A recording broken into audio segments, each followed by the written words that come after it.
Little Isaac wearing the same clothes as he does when he's older.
My head kind of like pressed the A button in my mind. I pressed up and A in my head. I pressed up and then down and then A. But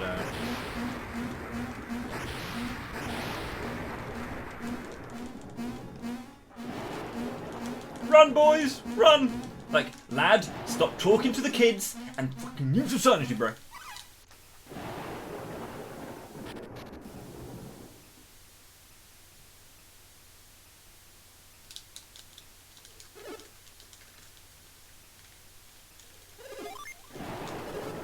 $49.27 bandits. What the fuck? It's insane, dude.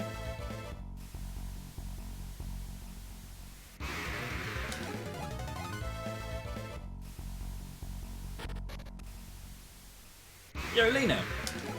Thank you very much for the host. How was the Blue Dragon? Did we get out of disc 1?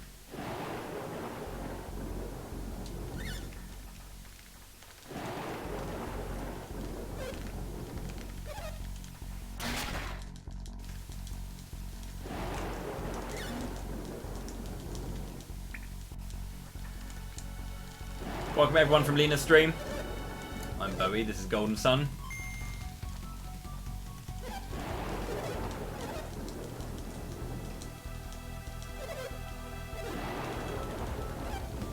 $40 minutes. That's a good... There's some good odds right there.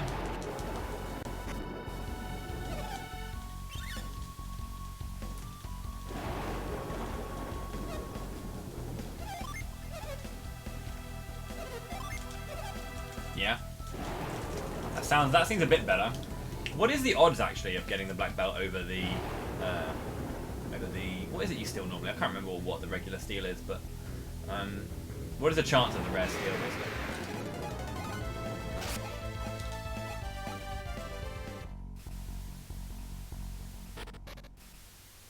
$5 to 10%.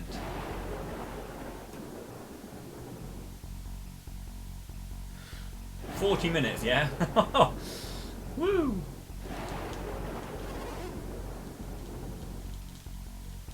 Don't you just love it when chance really works in your favour?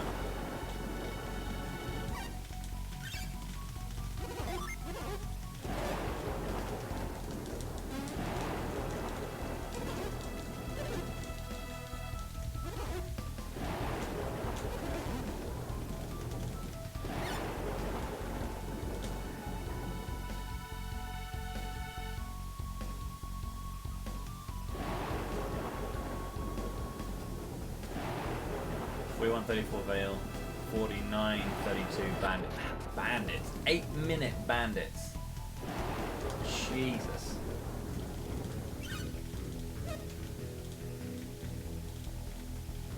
That's like, actually that's sub 8, that's 7.58.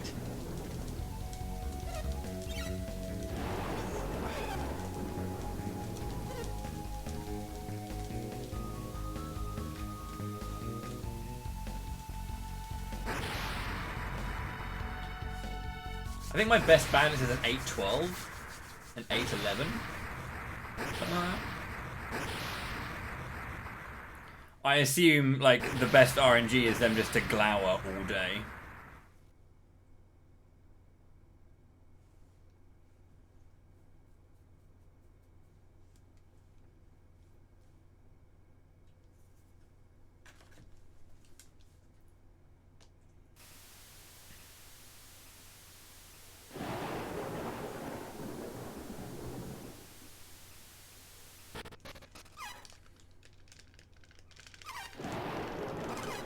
onto a death loop, as in just retrying a boss and it always doing the same thing. Killing. Or...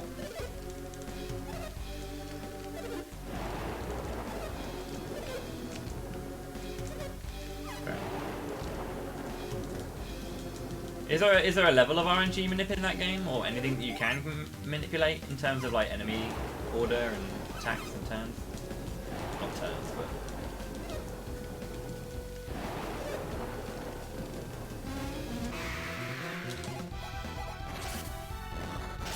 Oh.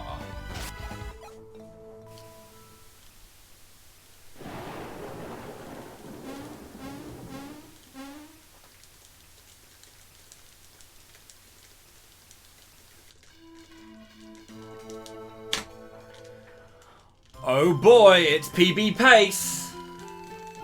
Please deliver unto mine, chat, thy pog champs.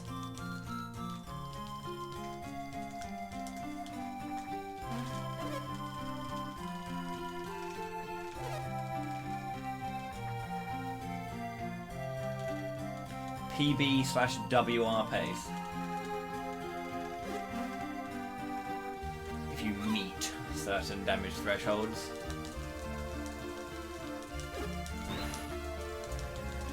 Just gotta throw all the ham at it. All the ham and the beef. How many glitches, if any? In this game, many. Many glitches. It derives from one particular spell, like that we use in the speedrun. There's a bunch of things that you can do in this game, but we do mostly warping around dungeons via the retreat glitch. The any percent does out of bounds as well. We only do one out of bounds in this run, but it doesn't really. It's not a massive out of bounds. We just kind of pop somewhere and then press A rather than kind of like are clearly off screen, moving around, finding doors type deal. But it's pretty cool.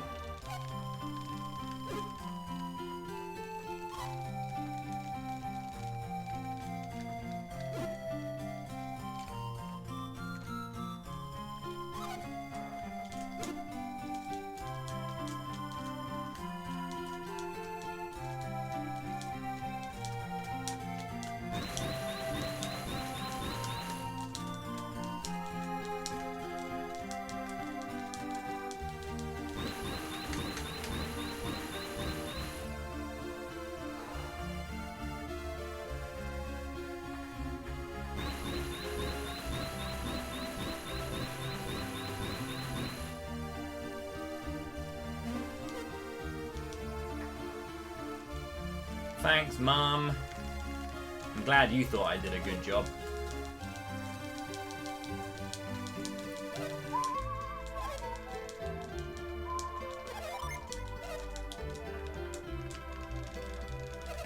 I just want to get through the early game without getting bodied by encounters.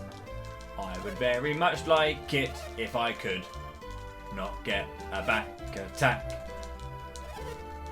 Or a fight between fucking Bilibin and the barricade and the forest and the village and the barricade and the village. Every time.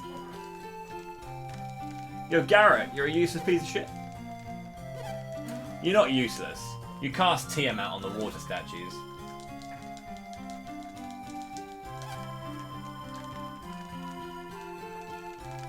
Now, I know that Mialess is a thing that you can do. You can just skip Mia. But if we could do a Garrett-less run, that would be fine. That would be fine, honestly. Garrett, no! Oh, Garrett.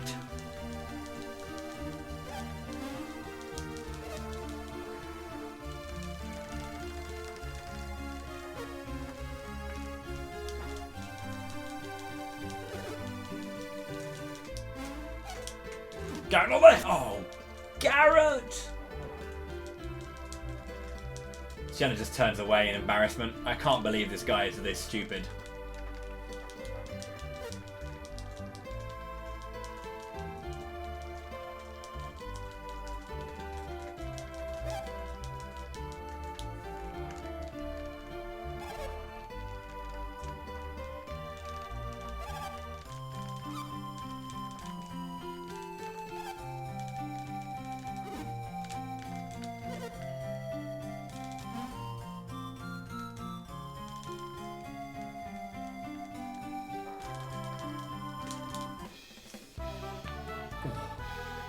Ooh, ow.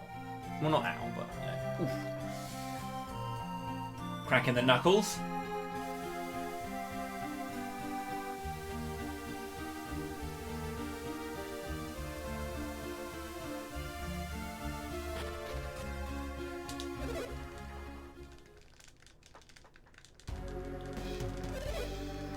Saturos and Minardi.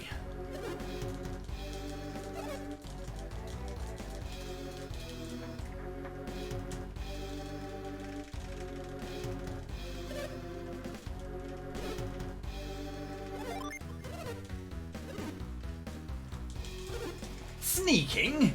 Who are you calling sneaks? Wait a minute. Aren't you the guys who beat the shit out of us ages ago? We're gonna stand up to you again. We're 2 years older now. Ha ha.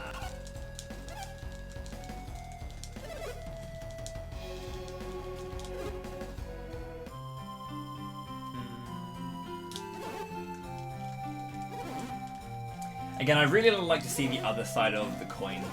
To kind of see what Felix and co did in Golden Sun 1, and then what Isaac and co did in Golden Sun 2 up until the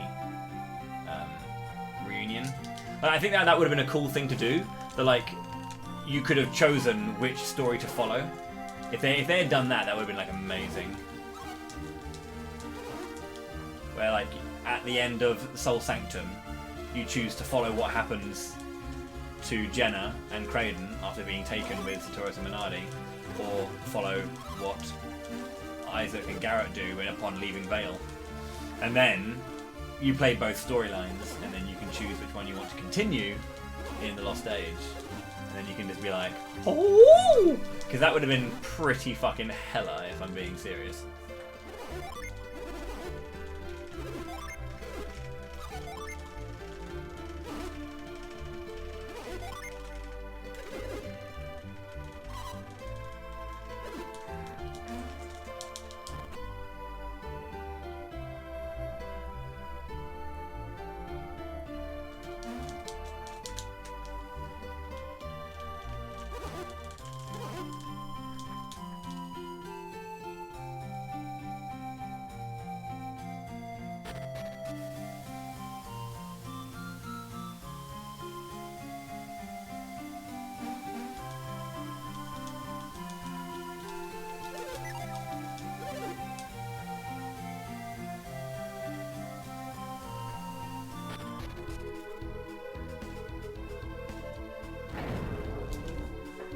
Shit, I'm no longer on PB pace.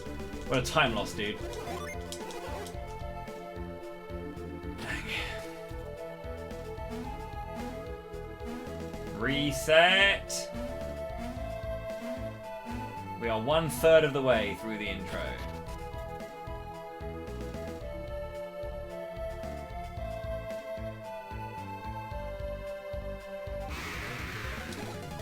Great start.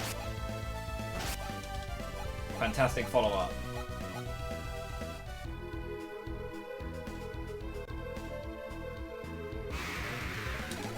Nice early second encounter. Thank you very much, video game.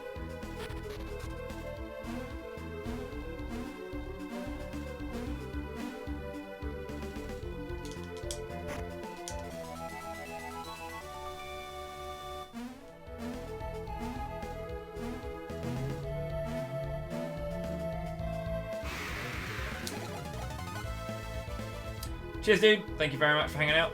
Take care.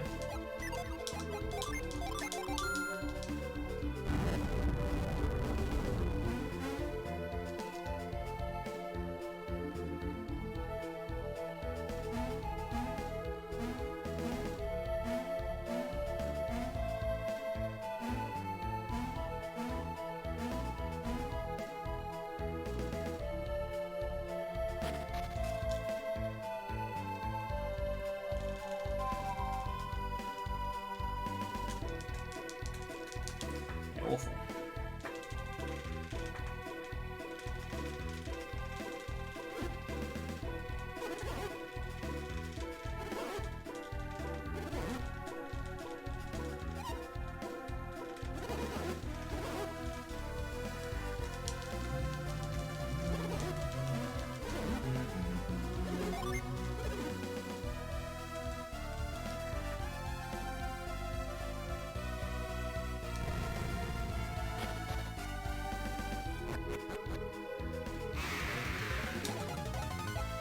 Oof, crikey. Getting away from that one with 2 oozes.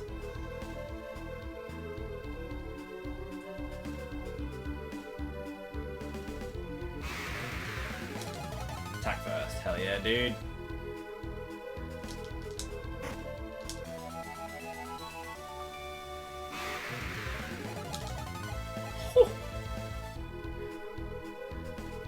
The encounter rate in this room is so huge. I could very well get 5 encounters here.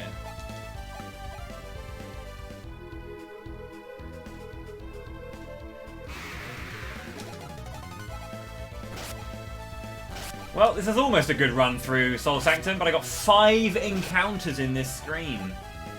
You can get through it with 3.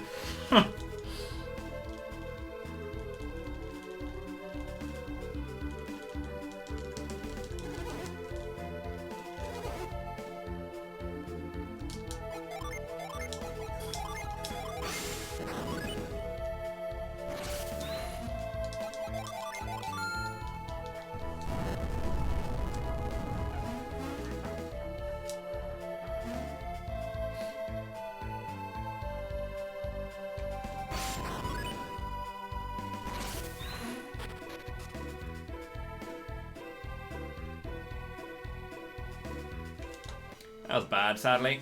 I probably will have a little bit of time, but nothing major. You can get in there at like 3:40, 3:35. I got in there at 3:49, so not the best. Not the best. But yeah, we had 5 encounters in that big room, it has a really high encounter rate. It really does. It definitely is higher than other screens, which is very annoying because like it has a high propensity to give you oozes. Oozes are hard to run from because they're level 2. So, like the first 2 encounters, I got away from the second one with an attack first and got away lucky. Then the fact that I got 2 more encounters after that is really bad. Like, okay, 4 is reasonable because it makes sense. You can get away with 3, but like 4 is reasonable. But 5 just shouldn't happen. Not really.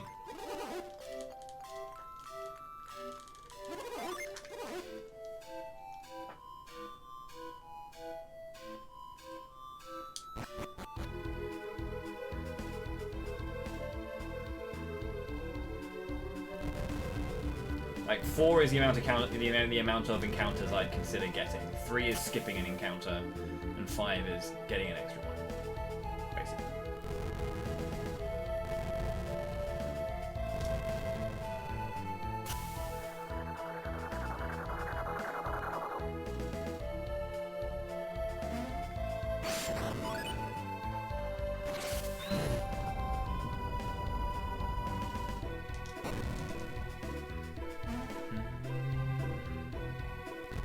It's one of those things where, like, it doesn't matter in the grand scheme of things, but you want to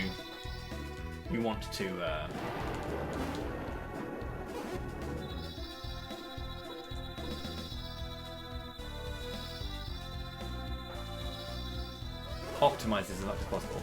Good afternoon, Gunnar. How are you, dude?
Okay. We're over halfway into the intro now. It's kind of crazy that like this is the beginning of the second half of the intro. Like there's as much time from here until the end of Vale as it was from the beginning of the game until here. That's kind of weird to think about.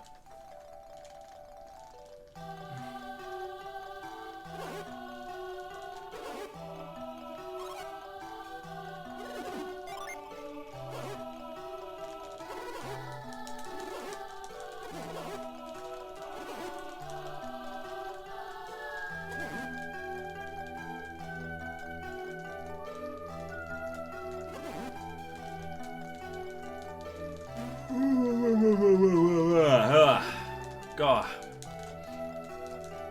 Wake up. It is 2:10 in the afternoon, Bowie. You can stay awake. Why so excited, Cradden?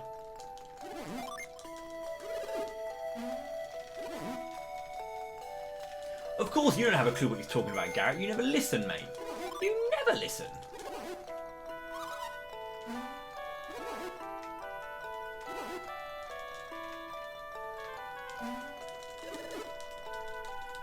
Garrett is done. You didn't sleep? Were you up all night? Dirty stop out. Go to bed.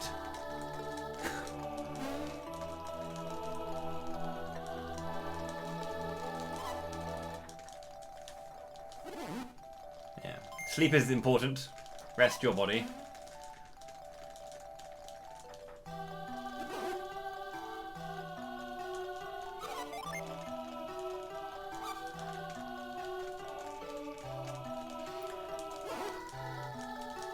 I always wish the evenings were longer. I always get to this point where it's like, I finish stream and suddenly it's 1 AM and you're like, ah, oh, God, there's no time for anything.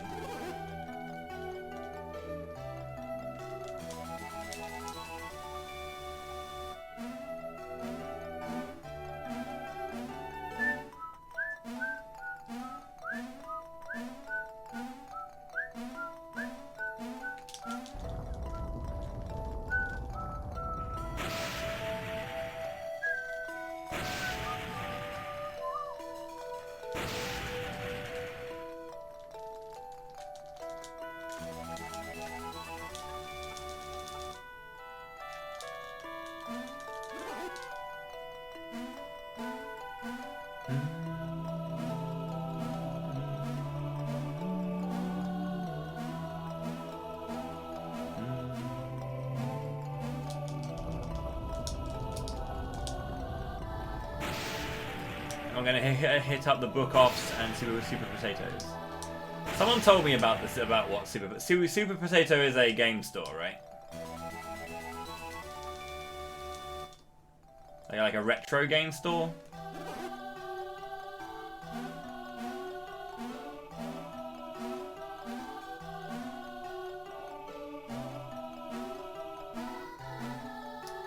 I mean, maybe.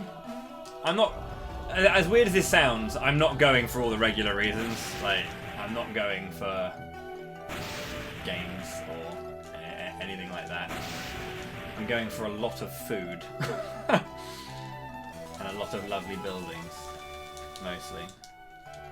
But yeah, I'm pretty sure I'll find some time to do that. I just don't know where these things are. I haven't gone out of my way to research where the game stores are, you know? Like, I don't know. I'll probably find them along the way and like have a look around, and loads of people have mentioned things like this, like for example, so there's definitely like room for me to find it. I think the only like guaranteed game-based thing we're doing is going to the Eorzea Cafe. Yeah. They pop up all over the place. Fair. Yeah, I don't know. It's gonna be just a lot of food and walking around, which is gonna be great. I'd spend a lot of my time you know, a lot of my time in my life has been, for the last like 4 years especially, but ever since I started streaming properly, like a lot of my, I mean, to be fair, the majority of my life has been very game-based and very focused in video games. I'm a big fan of them, that's why I play them. But I don't know, I want to try and get away from it. And I know that kind of sounds a bit weird, why go to, you know,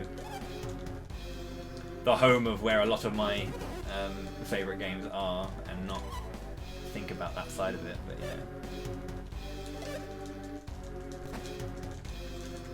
Oh, right. Nice.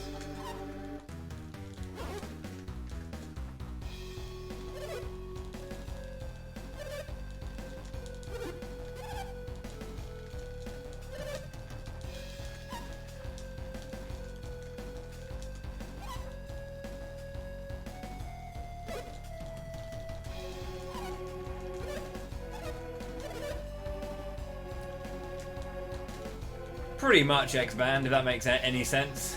I think over the years I've spent a little bit of time looking into the country, the culture, and the history, specifically the military history, but a little bit of cultural history as well.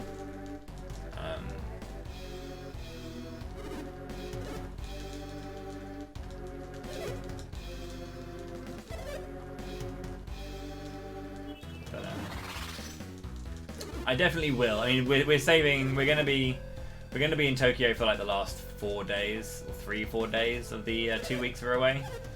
So we'll have time. Obviously, I think we can't go to Tokyo and not check those places out, you know, and look at those things. But it's definitely one of those ones where it's more of an afterthought than a we're going for this reason type deal, you know.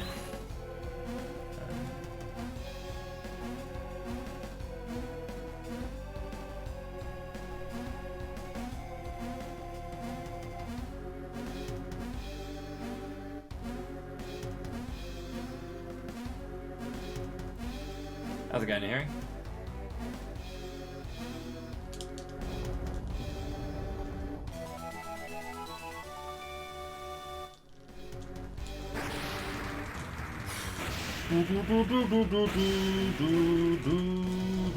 Oh, Jesus! This run has been 29 minutes of mashing. The run before it was good and bad. Loads of great stuff. I had my best ever Goma Cave, and then promptly got bodied by the split immediately afterwards, pretty much erasing all the good work that had been done up until that point. We then got super unlucky later on, and then the run died by an accident I made. Well, the run was like in its death throes when I made the error. So it doesn't really matter.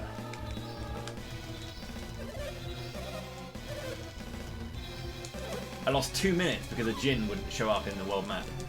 It was great.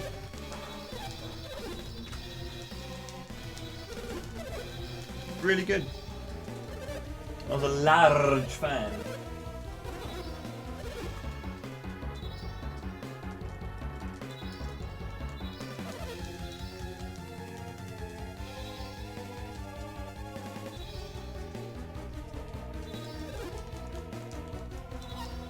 This is my new thing, I think.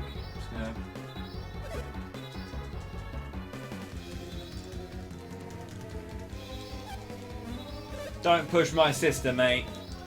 Who do you think you're talking to, Felix? I'm a proxy in mofo. Oh, really?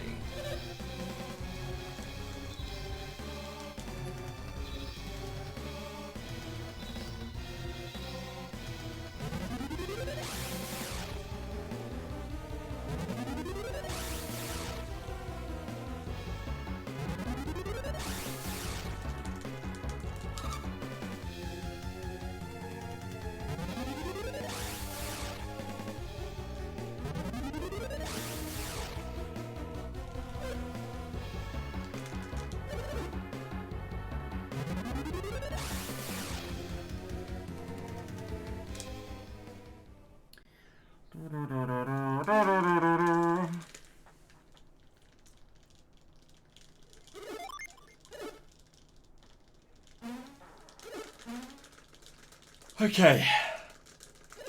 We're almost there, boys and girls. Ugh, we're almost there. I do love this game, I do. And this category is completely fine to run. And I don't mind mashing for 41 minutes. But like, I'll do it once in a day. Resetting this game is hard. It's not hard losing runs or finishing a run. But resetting this game is hard. Because I couldn't imagine starting a run, getting out of Vale, losing the run to Bandits, the immediate next thing you do, and having to do the entire intro again. And that's kind of like almost at the point where like one day it would just, you have to be that precise with everything. And it's just, I don't want to get to that point. I don't want to get to that point. I want the run to stay shit enough that there's always room for improvement. Somewhere. The Elemental Djinn, they have returned. You may return it to its bag.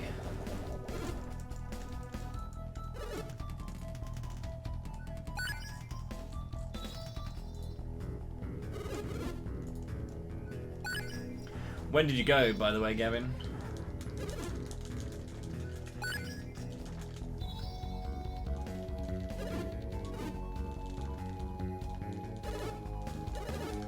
How's it going, Nan? It's going. We've reset once. We had a pretty okay run. The first hour was absolutely beautiful. And then shit hit the fan.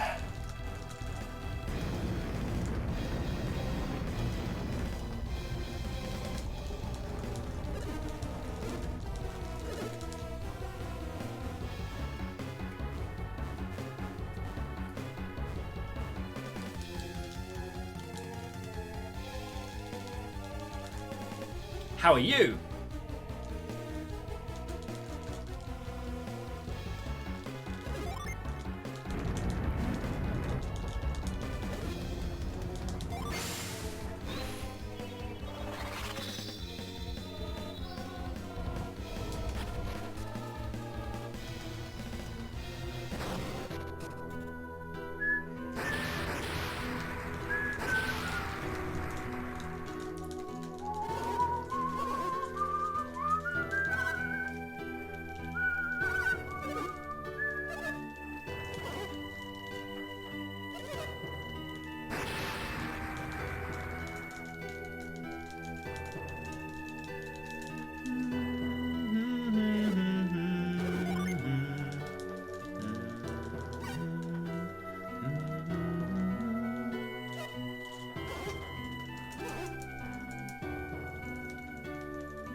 Oh dear, right.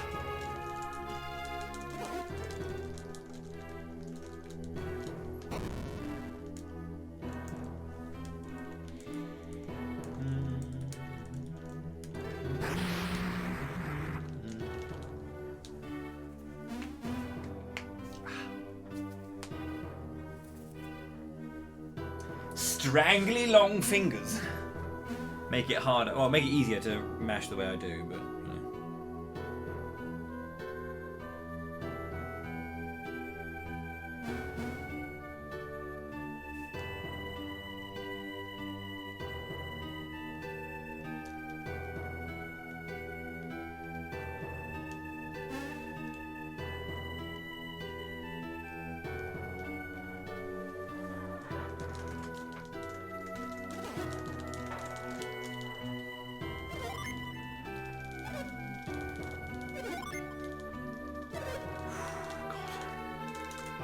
Yeah, this is the single longest cutscene in the game as well. Like, as in one immediate cutscene where you do nothing but mash. Upon leaving Soul Sanctum, it is 7 straight minutes. It's the longest cutscene of mashing in the game. Normally other cutscenes have a little bit of gameplay peppered in between. Even if it's just running places and checking things, it's still a little bit of not just mashing.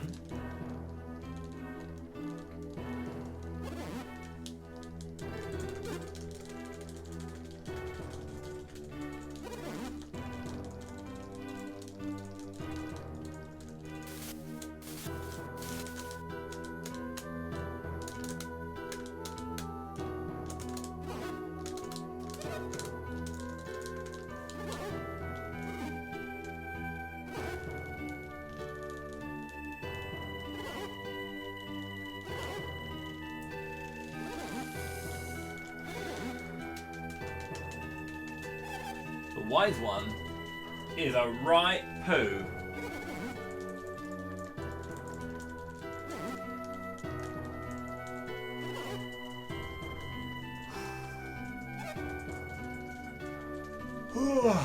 Right. Almost there.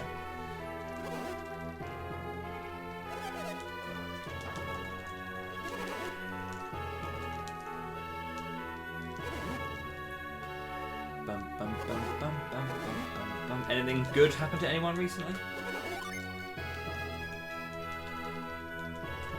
Anything we can talk about for the next 4 minutes until we actually get to play the game? Because right now, I need a distraction.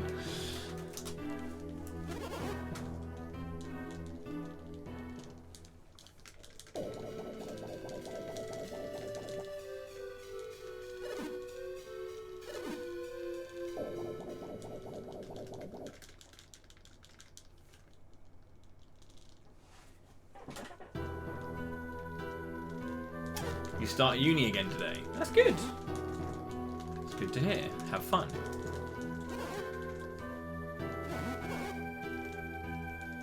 Always nice to go back for the next term.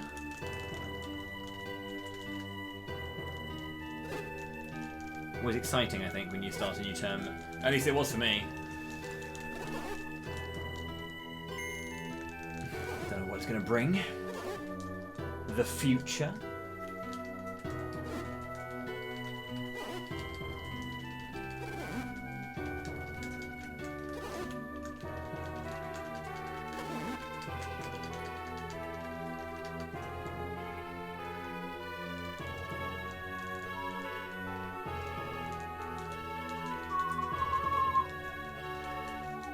So this is about as long as what the Babai conversation is after Colosso. We probably just about passed that conversation with Babai in terms of length.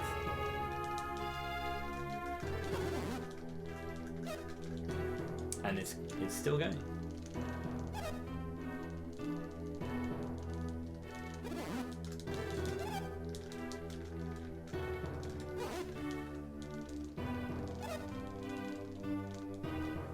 Tomorrow then.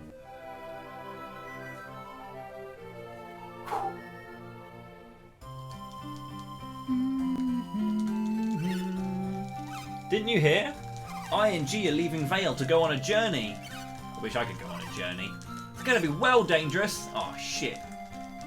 The dog got out again.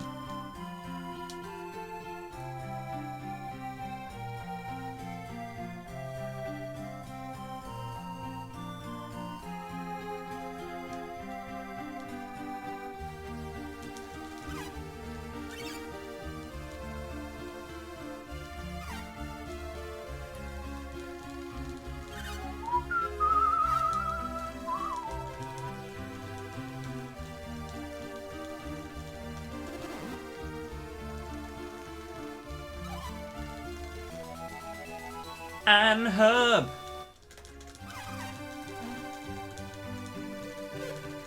Dora is not here. She's sad because I's off. Okay, we finally get some gameplay now.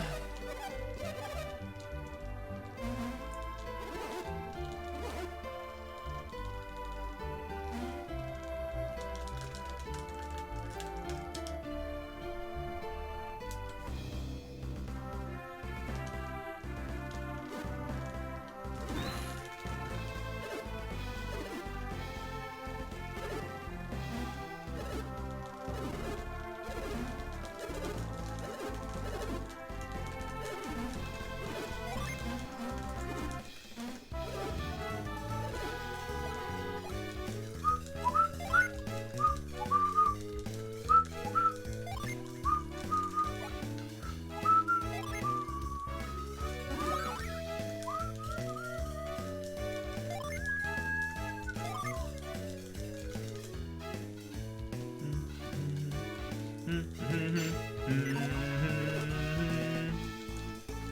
bum, bum, bum, bum, bum, bum, bum, bum, bum, bum.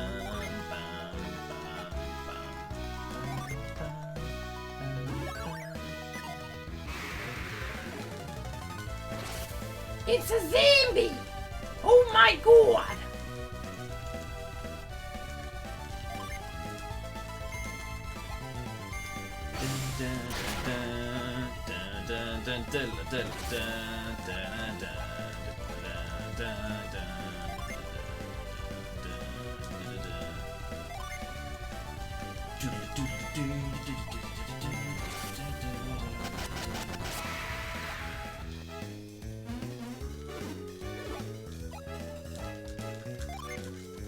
Then we'll be resting for a while.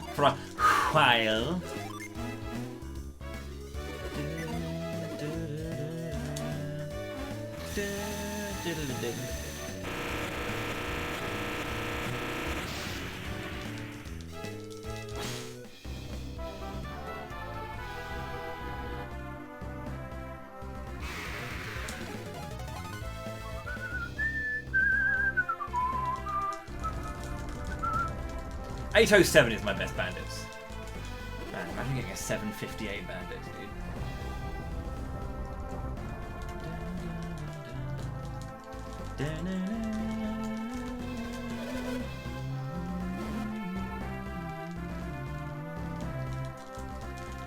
This is awful. What's wrong, Master Hammett? Everything sucks. Okay, fair enough. Don't have to be so defeatist. The bridge is out. I mean, look at how wide it is. You can jump that.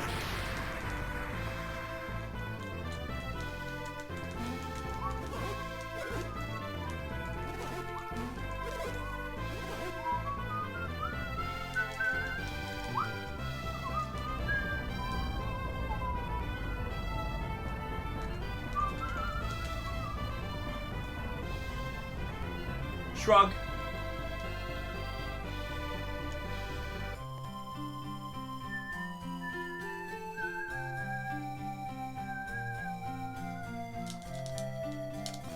I got a nut.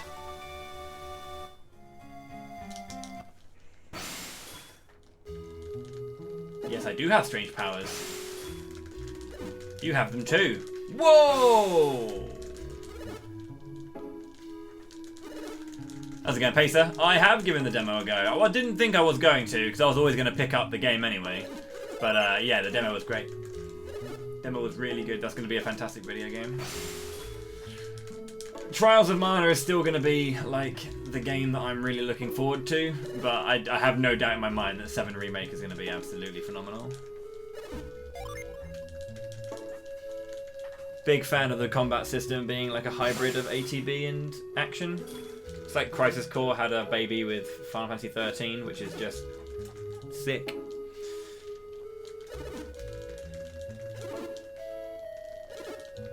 I was considering streaming the demo, in all honesty, but like I'm looking forward to playing it. It comes out on the 10th of April, doesn't it? I think I'm away that weekend, so I won't be able to play it on release weekend.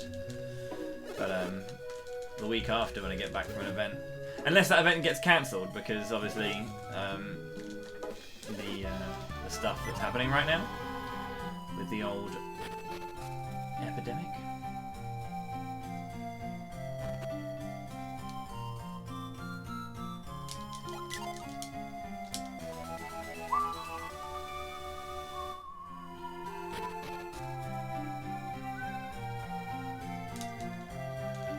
Yeah, I'm very much looking forward to playing it. It's very interesting as well how they put the majority of the damage and like the majority of the big stuff in the ATB system itself. Like there's you do a fair amount of damage in the action combat, but the big damage is coming from the ATB. So it kind of like it incentivizes you to be good at the action to get the most out of the ATB.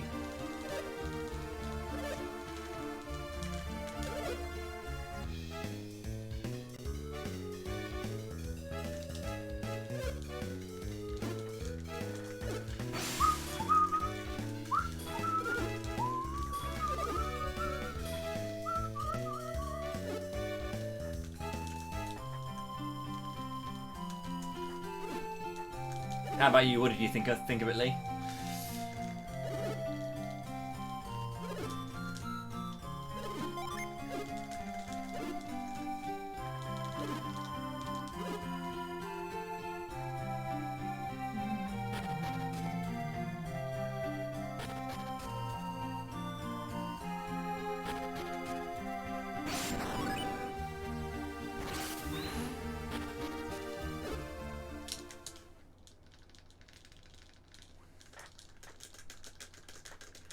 Fair enough.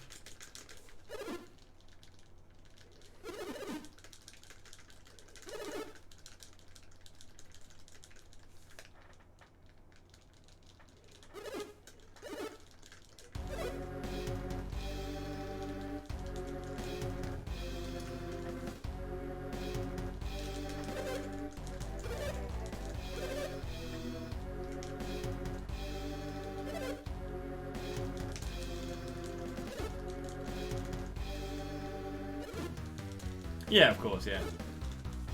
As an action RPG combat. Fair enough. If you're used to only playing turn-based, the concept of action might be a bit daunting. But, yeah, I kind of grew up playing action games, so... Secret of Mana and Terra Enigma and Illusion of Gaia and all that.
Yeah, I mean as in switching between Commander and Oppressor, or whatever it was called, roles was knowing that like one of them like doesn't move very much, but you want to switch to that when you're in the middle of combat, so that or when you get close with the regular one, and when you're in close, swap to the more offensive style, go ham for a little bit, get big hits. Oh, you mean like that? Oh, okay. I never played anything but normal. So classic mode is the action RPG side of it, or the action side of it is auto-played by the NPC or by the AI, and then you just select the ATB. I didn't play that, I only played the normal mode. So I did all of the switching and all of the combat myself.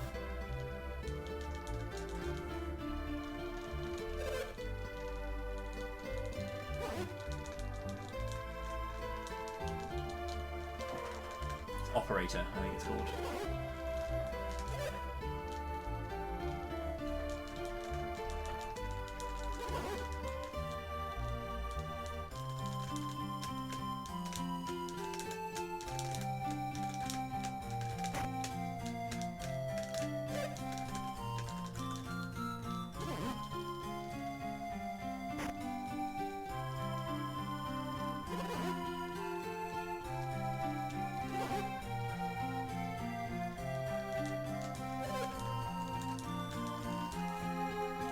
Yeah. I really like elements of like. I think the thing that's going to be the most impressive thing about Remake, outside of just the gameplay being really fun and being pretty much a nice balance between the two, I think it's just going to be great in that regard. But I'm really just looking forward to how much they can flesh out the characters in terms of their expression and really getting. like we know what the characters are and who they are and the kind of personalities they have. We know this from text, and we've only ever known it from text, right? The CGI or the FMV, full motion video, the FMV that we got back in the day, it tells us a little bit about them, but it was never like a huge amount. So I'm really looking forward just to seeing how much they can really express about the characters in a much greater detail. The biggest example of that is at the end of the demo when you're kind of like leaving the reactor and Cloud starts to fall and jumps up and Jesse says, "Man, that was cool," and he just kind of like smirks and just shakes it off, kind of thing. It was a really like intensely expressive piece of animation. I really liked it.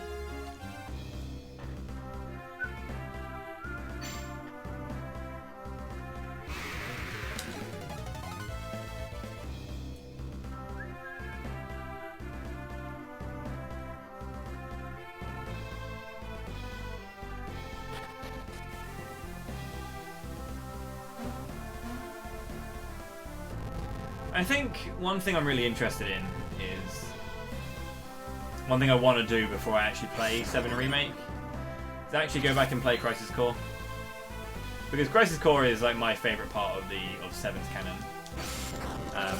Everything it tells you about like everything that leads up to 7. It's kind of interesting. Like the interesting thing to note is like when you find out about Zack's story in 7, you don't really know how close it falls to 7. In terms of what happened. Like the ending of Crisis Core happens and then Cloud gets given the Luster Sword. And the next thing he does is he goes to Midgar and joins Avalanche and goes on that mission. It's like the next thing that happens. It's literally the next thing. So it's kind of weird. Yeah, it's really weird. How's the game, Righteous? Yeah, this game's amazing.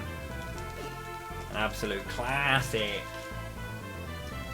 I'm basically what I'm curious is to see. I mean, I agree, but yeah. What I'm curious, but the thing is that the reason Cloud is so awesome himself, or at the beginning, is that everything that he is at the beginning of 7 is obviously he's pretending to be someone else, isn't he? Then we find out who the real Cloud is at the end of the game, which I think is very interesting because we see the real Cloud in Crisis Core. I think yeah, it is a very long PS. It's a great game, Crisis Core.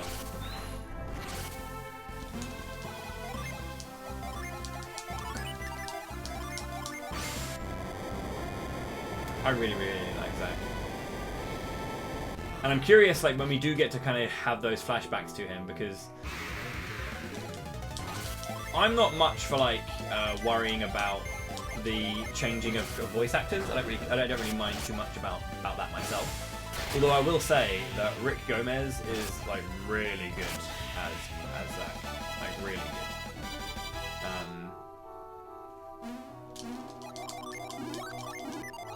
I'm kind of curious to see how they're going to interpret Zack in that one.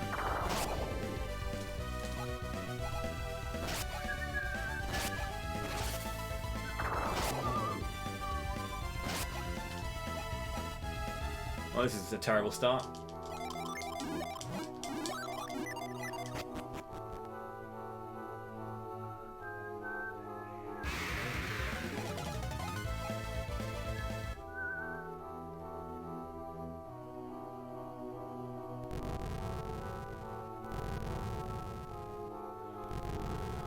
This is a really bad start to this dungeon.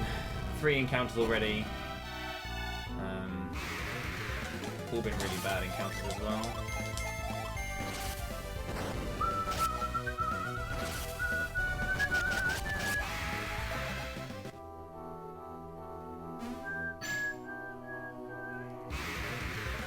Can we not? My god.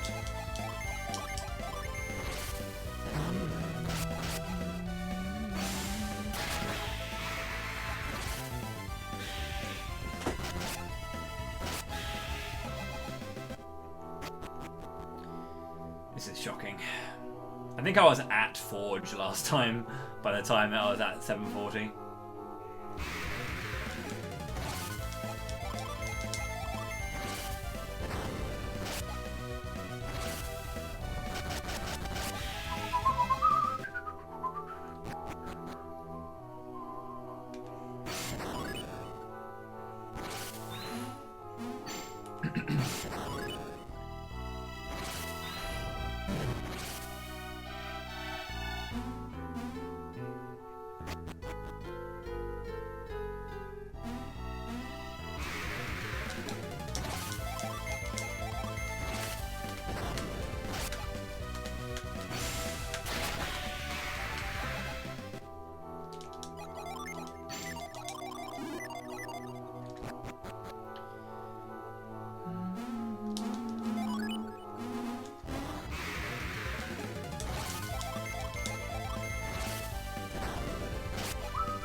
Okay.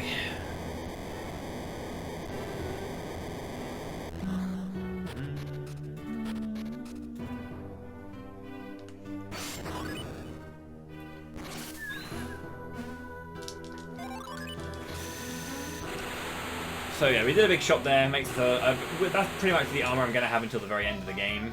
I won't pick up too much. I'll pick up the Elven shirt, and I think that's pretty much it. We don't really get much in the way of armor. Don't really need much in the way of armor. I do a shop at the end of the game in Lalavero. You can do one earlier in Calais. I don't know. I guess it's preference, but...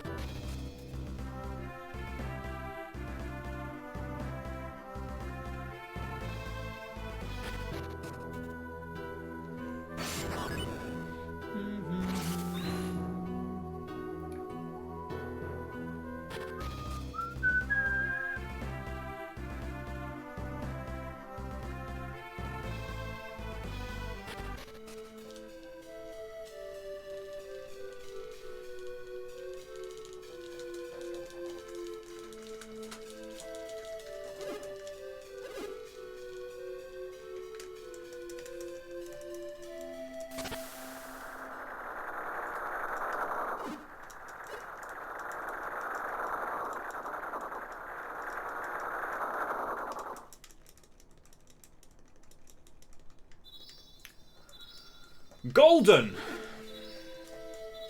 Is that My Boy After 5? Yeah, Crisis Core is a really cool game. I definitely want to replay it at some point. Again, as I said, I want to replay it before I do 7 Remake, just because I want to get that kind of extra detail again before going into a much more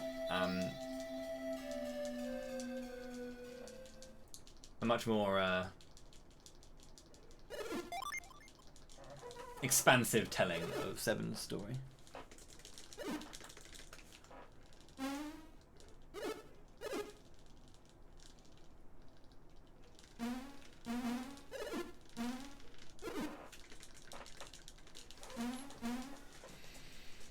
How's it going, DT?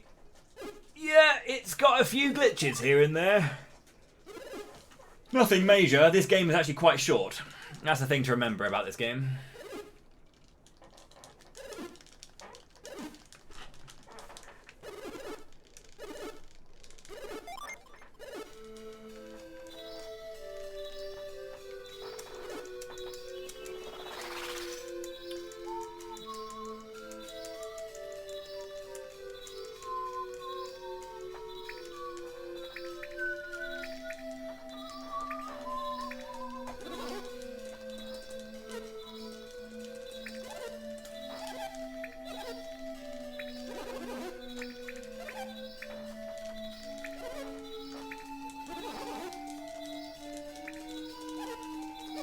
OP, OP.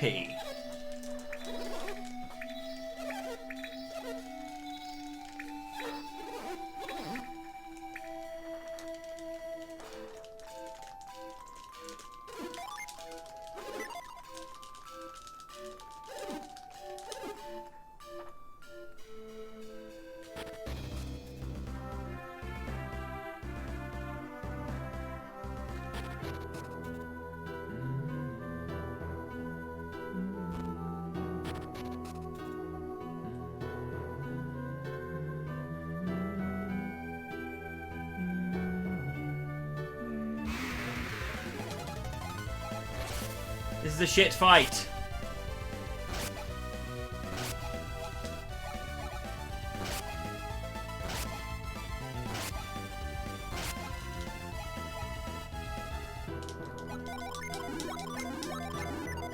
Why are you giving me 4 enemy encounters? If you give me a 3-1, I can do it.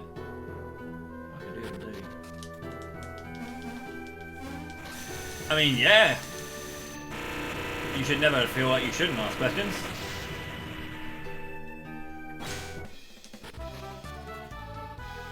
Don't know why someone would say no.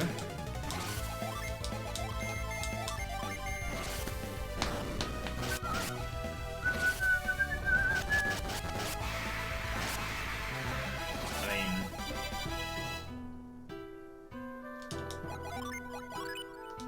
mean, if they can't answer questions and play a game at the same time, I don't know what that says about them as people.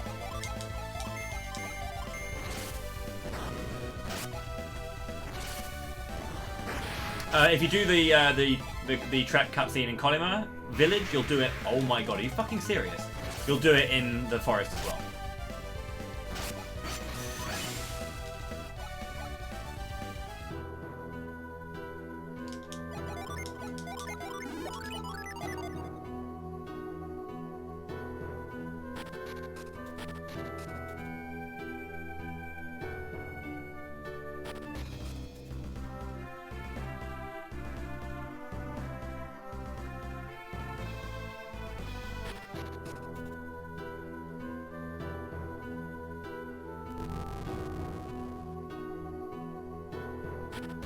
Triggering it in the forest stops it from triggering in the village as well. If you do the village first, you get the one in the forest. That should be a fake. Come on, dude!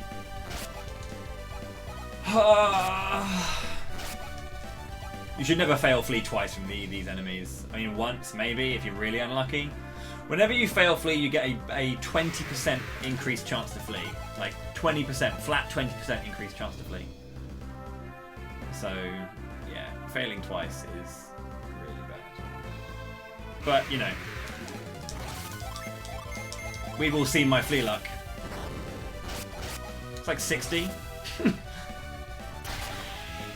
Against a zombie and a ghost, yeah, it's like 60.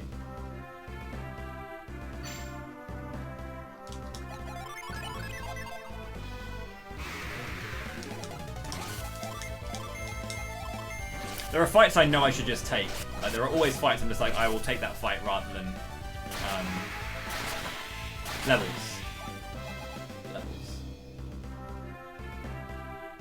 Average level of you versus average level of them, I believe.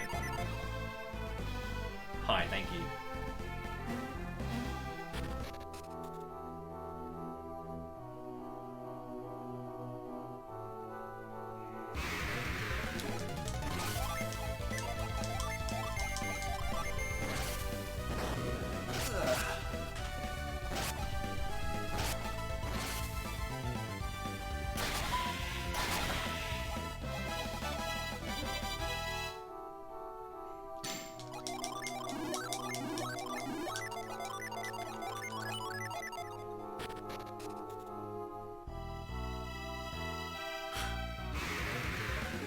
Fucking hell, dude! Come on! I've been through this!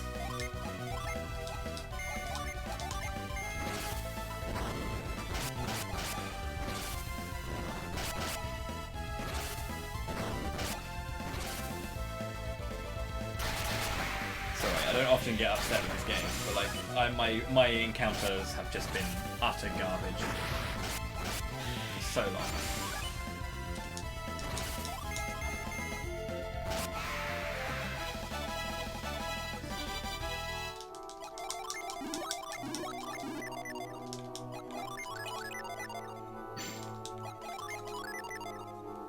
How can I lose more time in that one when I had less encounters? Because the encounters I got were really bad.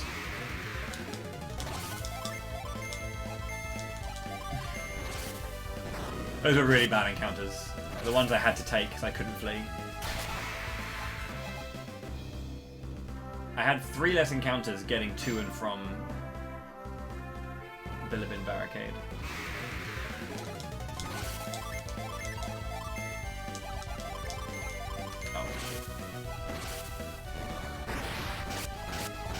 This is so bad.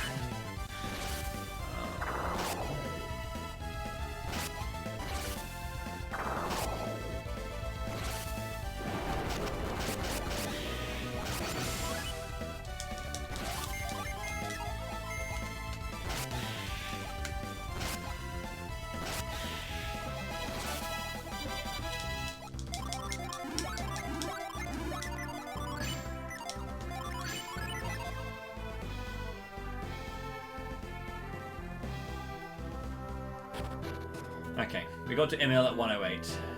You can get to Emil at 1 flat or even 50s. But yeah, we're getting some pretty nasty encounters today. Not really doing well in the luck front.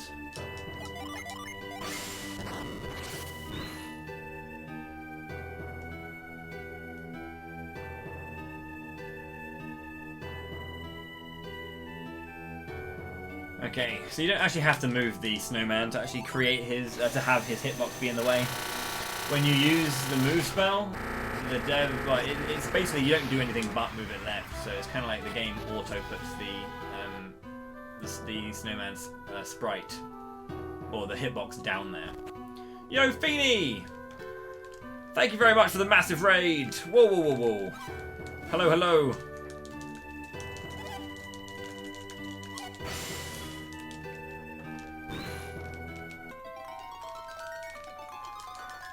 That's a lot of people. Hello, hello, everybody. Hope you're having a good day. Hope you had a good day, a good time over at Feeny's stream. How was it today?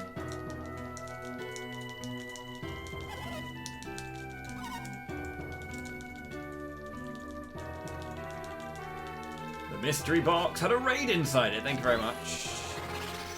Hope you all had a great day. My name's Bowie. This is Golden Sun. It's an RPG on the Game Boy Advance. The best game on the Game Boy. Well, not the Lost Age is better, but the 2 Golden Sun games are the best games on the Game Boy Advance. There we go. Better.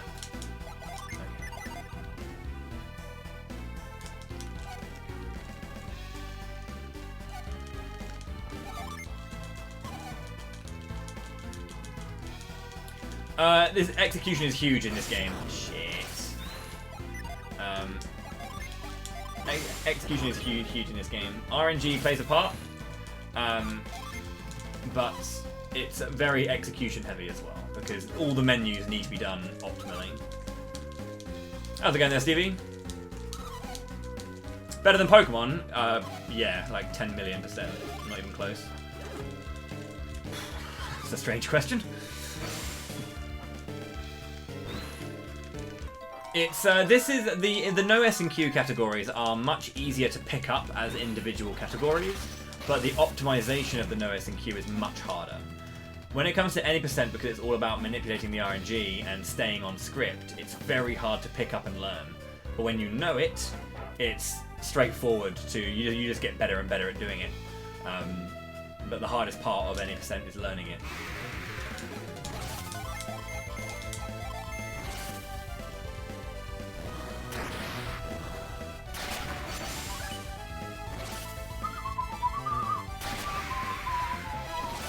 What I like about playing games like this that like either no one's ever heard of or hardly anyone plays, or just retro in general, is that everyone's just kind of like, oh man, my childhood, and you're like, yeah. I'm also about to break your childhood open if you've seen this game before, but haven't seen a speedrun of it, because I'm not sure if anyone here knows what the movement glitch is. The retreat glitch. I'm thinking of Shining Force, but the retreat glitch is going to break this entire dungeon in half. Piers is a beast.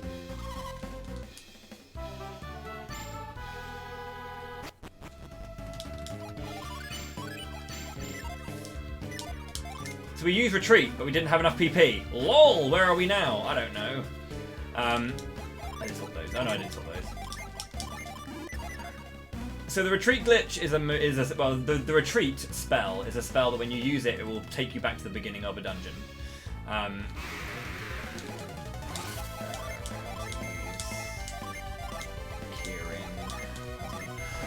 Yeah, it's a spell that will take you back to the beginning of a dungeon when you cast it, and you cannot use it from the menu if you don't have enough PP. However, you can use the shortcut menu, and you can shortcut retreat to L or R. Now, if you put it on L and R. Sorry, I'm just slowing this down. Okay, one encounter, that's good. Attack first. I got very lucky. Yeah, if you use it from the shortcut menu, you have access to saying yes or no to it, which you shouldn't be able to do as a whole. When you do that, you can say yes, and then because you don't have enough PP to use it, it will actually just not work. However,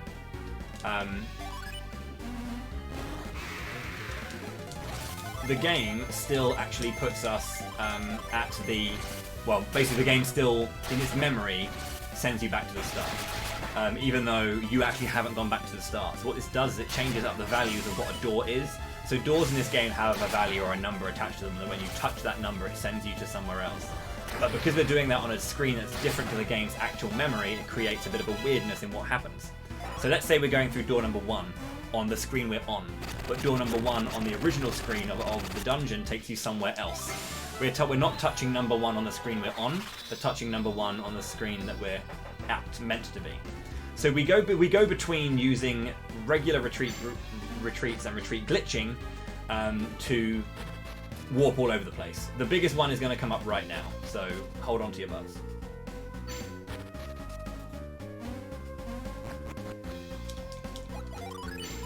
Granite, and we need to go Fizz for Fever. No, Sleep. There we go. You need that. Okay, cool. We're going to go Herbs over to you. We're going to go Nuts over to you. We're going to go Mint Cubes on you. And you're going to give your Herb over to you. We're going to also heal quickly.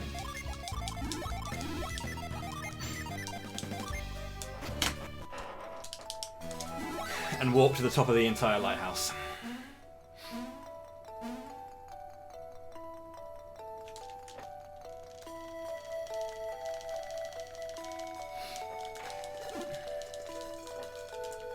Al, how's it going there, Creators? Yeah, sorry, yeah, thank you very much indeed for promoting yourself to the fighting class. Sorry, I just had to focus on that menu there. So that door there has a specific value attached to it that is the same as the warp from inside the dungeon to the top of the Mercury Lighthouse here. However, it does cause a bit of a glitch because the game is meant to activate this in a certain way. You'll see that Jenna is not actually on screen, and neither is Felix, who's with her. But because we did the retreat glitch to get up here, it didn't allow the game to place the sprites and the actors that are meant to be in the scene into their position. So it creates a weirdness where Jenna's portrait just stays on screen the entire time. And yeah, yesterday I also ran the Lost Age as well. I started running the No S&Q Lost Age yesterday. I used to run any percent. And yeah, we used the retreat glitch to change the values of chests and other items we can check, such as Synergy Stones. And the Synergy Stone in Ayers Rock allows us to, it just makes it into a Soul Blade. Because why not? Okay, so Satoris has a set pattern. He has a set pattern. He will always do the same thing based on. Well, but he'll just start wherever he wants in his turn order, but he has a set turn order. Attack, Heat Flash, Fireball, Attack, Fireball, Heat Flash, Attack, Eruption. That's it. I don't know where he's going to start though, so we're going to start with a Ramsey, he's going to start with a Granite, so we have that Slash and Earring. So Granite is just basically, if he does any AoE, we're protected. Granite is a 50% damage reduction. Oh no, but you are right though, we can do it, Chess. We get the Full Metal Vest doing the same thing. Attack. Right, because this is attack, I have to defend on my second turn, because I don't know what it's going to be that he's going to use. So, if he uses Eruption, which he did, we're safe now because we guarded. If we didn't guard, those two would have been dead. I'm going to use Fizz on you, I guess, Sleeps, Herb. So I set the Jin up so Mia and Ivan always outturn Satoris. Perfect. Fizz is, oh, that's who I was healing, great. Now he's done attack, he's going to be doing Heat Flash next.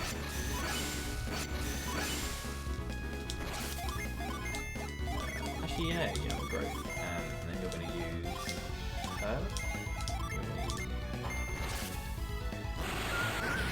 I could have used Slash actually, but like, I don't know. You want to be careful because Heat Flash can deal a lot of damage.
So yeah, he's going to use Fireball again now, and then he'll use Heat Flash afterwards. So again, the Granites come up in the right time just to get this.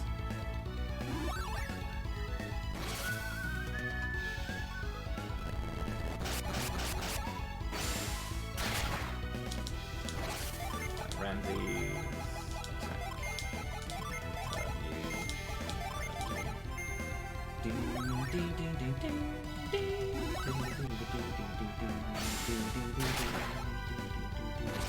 I should kill.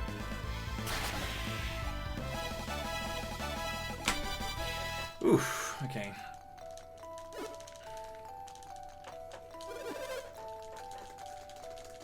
This song is called Elemental Stars, and it's the best song in the game. This song isn't. This song has changed it. But we did have elemental stars for a little bit. But yeah, his turn order from beginning to end is attack, heat flash, fireball, attack, fireball, heat flash, attack, eruption. So we used Granite on the first turn and then summon immediately, and then that allows us to be protected from anything major, but we can also figure out where he is or where he could be in his turn order, and then we play around that from there, essentially. Cheers, yeah, it's pretty cool. Like there are in the first game there are 2 bosses that have a guaranteed turn order. This one and the Manticore. The Manticore in Lamakan Desert goes Poison, Impair, Mad Blast, Poison, Attack, Curse, Nova, Delude. And again, we sort ourselves out from the first turn to know where we're going to be, which is nice. But yeah, that is Satoros. Funnily enough, so the game's canonical order. He dies in 4 turns. He gets 2 turns per go, but he dies on turn 4. If all goes well. If all goes well. There are some things that can happen. So I had the worst possible turn order. So yeah, it goes Poison, Impair, Mad Blast, Poison, Attack, right? So I had the Manticore start with Poison Tail. It hit Garrett and it procced Poison on Garrett. Garrett got his turn and attacked. The Poison hit him, and then the Manticore followed up by attacking Garrett and killed him. Garrett's the only character who can revive in that fight.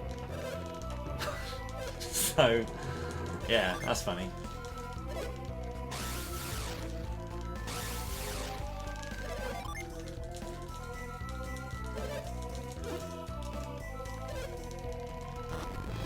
We give the Water of Life to Garrett, a Water of Life to Garrett, so he's the only one who can revive. Because he's meant to have the most HP, and also because he's fire, he's like stronger against all the majority of the stuff that Manticore throws out. But hi, I'm Bo the Hero. I have terrible RNG.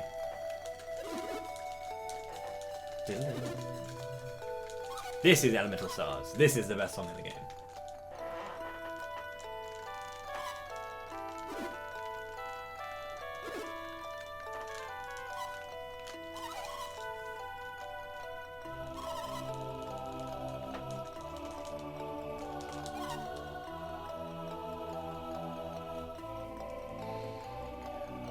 Whew.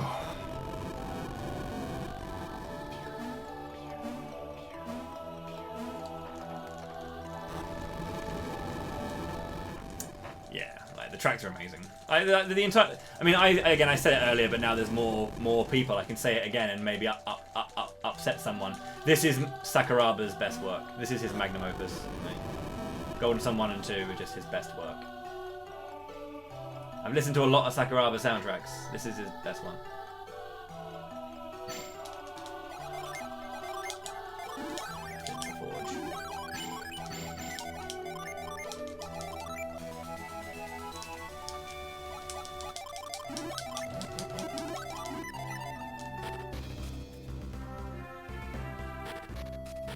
We run into Emil to have a chance, a higher chance of skipping an encounter.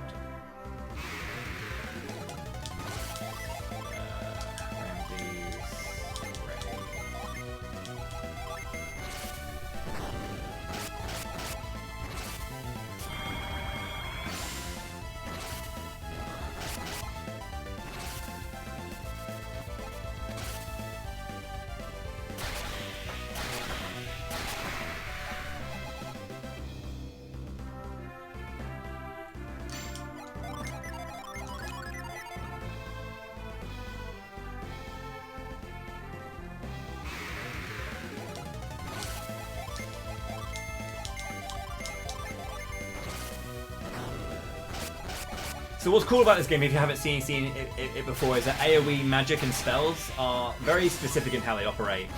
So there are single target spells and there are AoE spells, but the AoE spells all work on a splash damage type thing, where you will always deal the most damage to the main target, then the damage decreases as you go to the sides. So being able to strategize who you target with your spells can make for some really fast fights if it goes that way.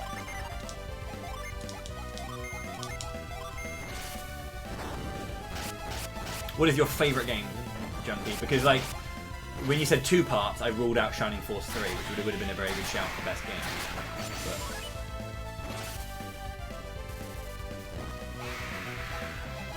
Sonic 3 and Knuckles. That game was in 2 parts?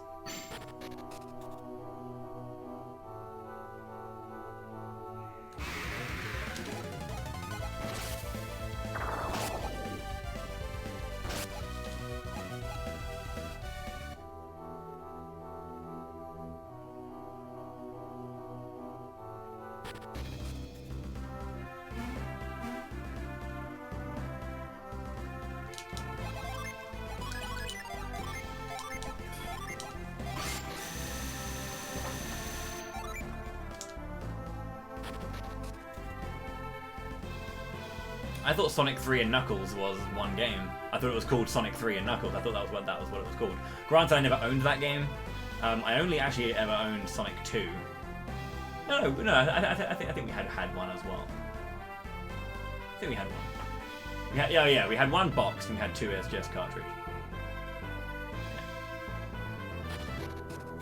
It's really weird. Despite being a bit of a Sega fan and having a lot of Sega stuff, Sonic is kind of like not part of my Sega history, which is really weird because Sonic is like the boy, right? Oh, really? Did not know that. Interesting.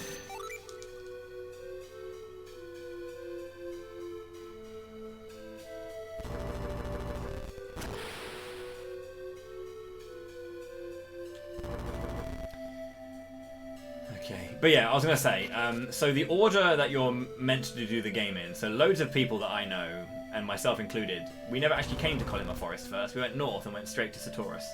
And Satoris without Granite is really hard. Like, without Granite doing 50% damage reduction, you could just lose anyone to Eruption at any point. You're actually meant to go here first. If you go, when you're in Bilibin, and you go to McCoy's mansion, he tells you to go east.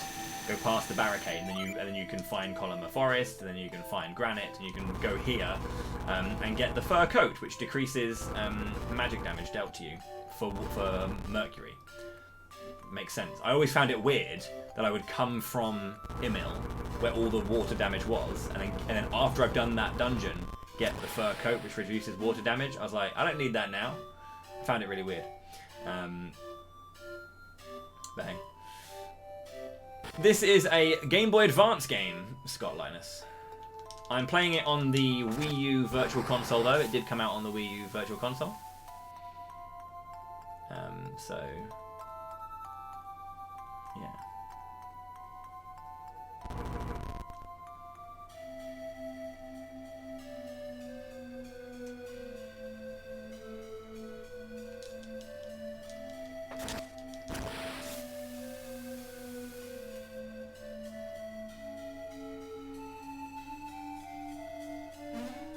Oh yeah, it's little things like that. I'm gonna chill here. It's little things like that that make Camelot great.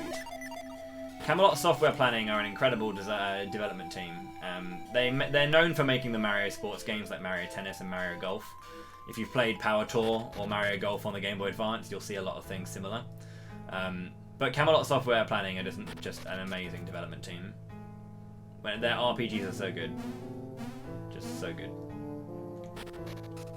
You are speaking to the resident fanboy of Camelot Software Planning, though, so grain of salt, all that. Their attention to detail in so many like interesting locations and places in their games is really, really nice to see.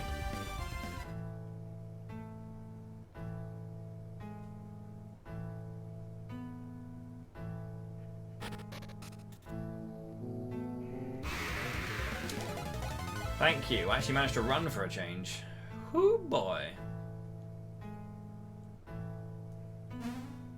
Yeah, I mean, I would love to see a conclusion to the story, obviously. After Dark Dawn came out, they kind of gave us not much to work with at the end. I mean, well, they gave us a big old cliffhanger and then didn't give us anything else. It's like, you know, I want to see the end of the story. Of course I do. Be kind, be kind, be kind. Thank you.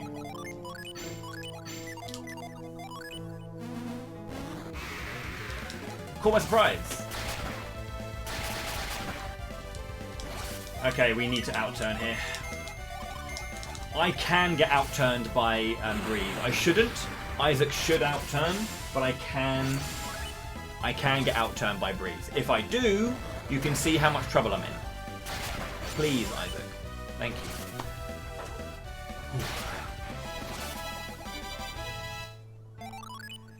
Dark Dawn's a great game.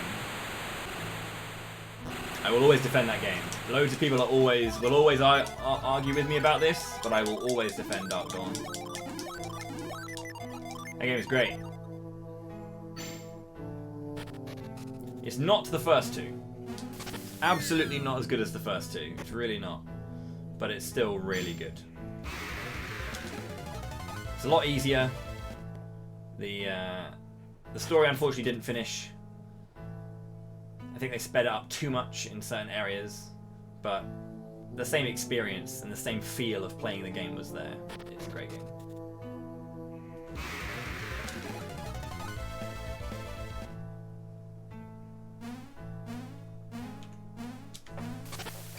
Okay, so I haven't got any oil drops, so I have to do the usual strat. If I get an oil drop, I can change the strat here. An oil drop is a usable synergy item. I didn't get it, so I have to do the slower strats. Retreat.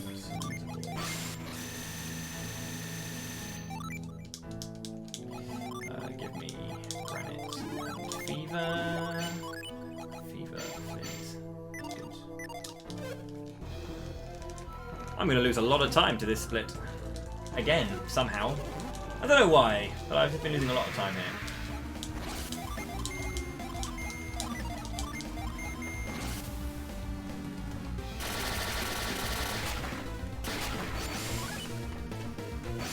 Yeah, I mean, it's hard to say what they can do with F-Zero after GX. It was... I mean, I guess you can call it the ending of that concept, right? It's just a really good concept. It kind of hit its peak.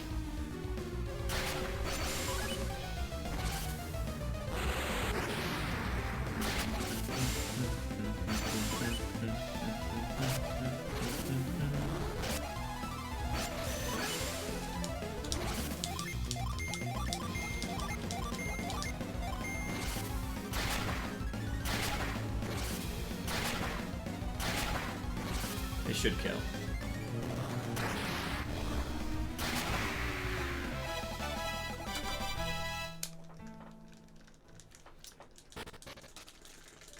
That's interesting.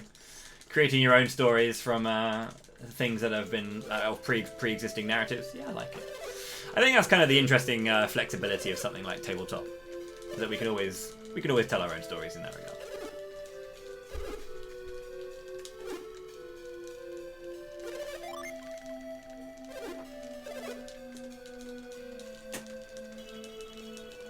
Well, I said I wanted to go even with my PB, and so far I'm pretty much doing that.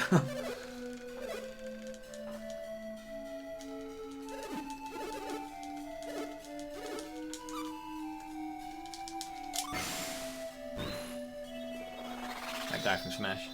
I mean, I won't lie, I didn't know anything about F-Zero until Captain Falcon came into Smash. I didn't play F-Zero when I was a kid.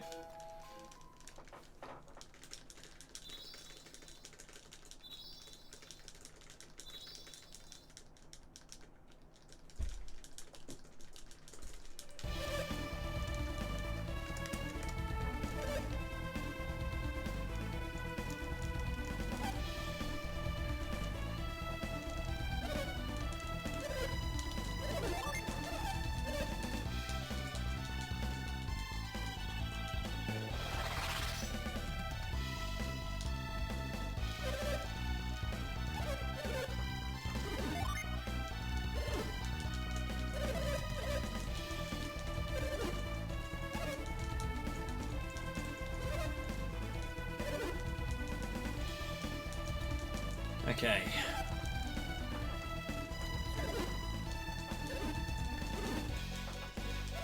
It's always hard. I mean, I think it's something that like fans. I mean, I think we've all been guilty of this at some point in our time. It's like it's hard just to let some things go. You know, it's like when you say there, Junkie, that following up a game isn't always the best idea, right? Because something's hit its conclusion or hit its peak. it's hard sometimes for people just to say, yeah, I will let something that I really enjoy playing go, and I don't want any more experiences of that. Of course, you always want more experience of that, really. It makes sense why people always will want something more, because they enjoy it. I think that's something that's very, very special about speedrunning in actuality, is that it allows us to breathe new life into games that we enjoy and love. That's kind of the point of speedrunning, for me at least.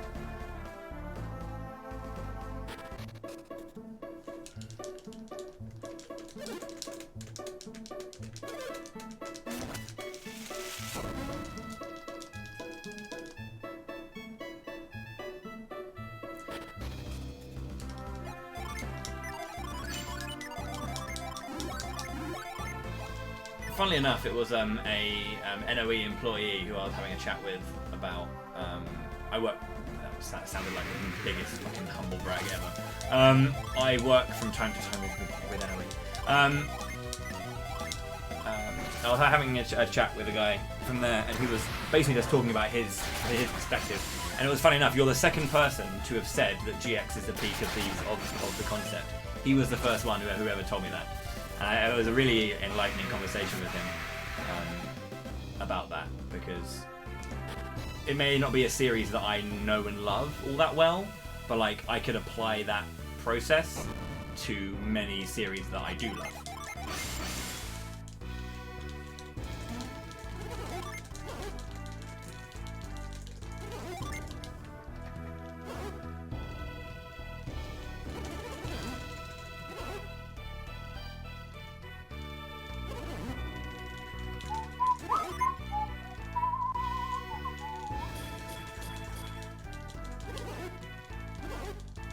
You'll die on that hill. The best racing game of all time.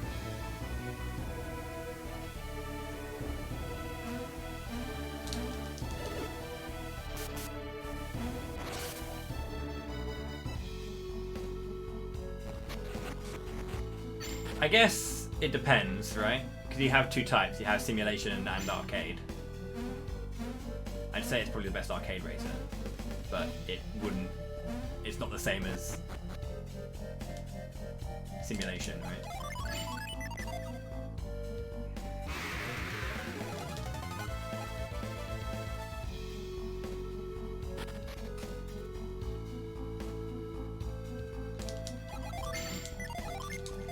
$17,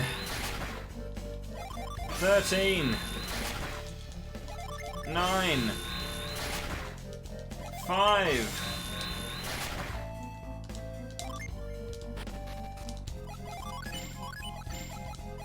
Gust. No. How was that?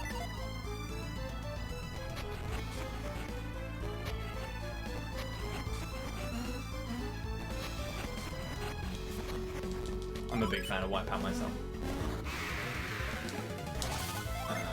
Ramses. Kieran.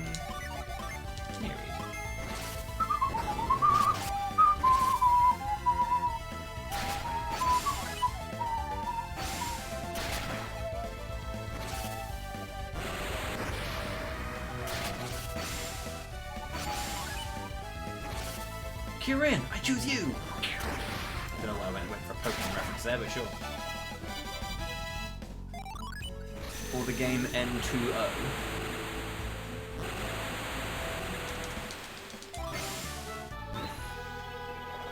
I do not know what N2O is. Does anyone know what N2O is? Is that something only Red Wing knows?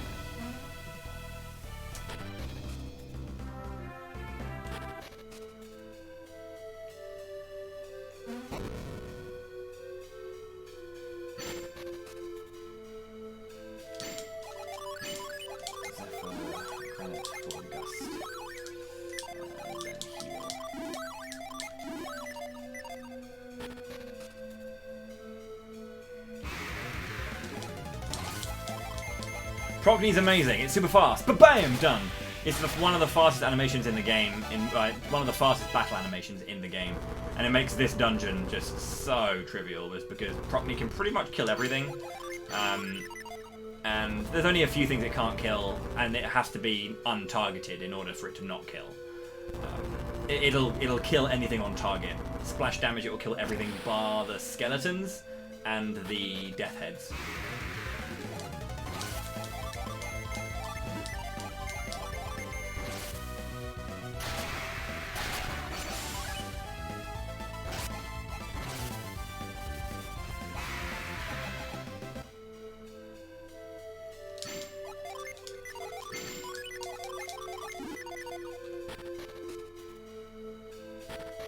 So I didn't need to get Force from the previous dungeon. If you played this game before, you'll know what I mean. But in that previous dungeon, I only went in there to get Zephyr. I don't need anything else. You don't actually need to use Force to get through this dungeon. You're meant to use it to figure out, but the dungeon still remains the same, even if you don't use Force to make the monkeys appear and jump around.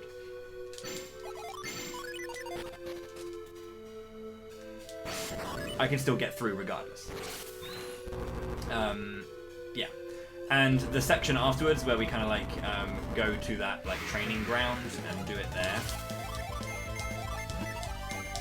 is unnecessary as well. It's just side quest stuff.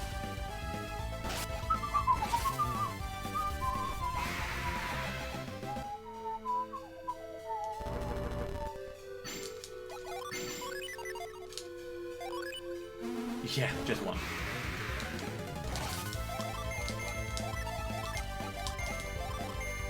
Nice.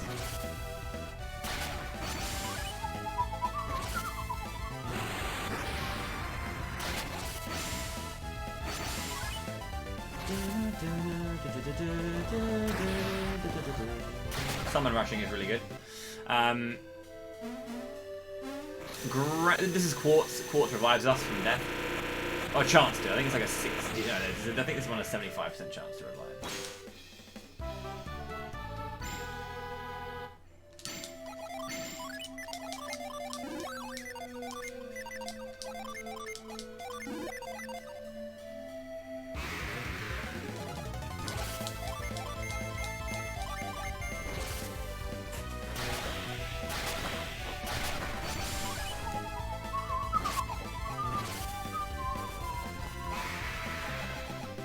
Crystal powder.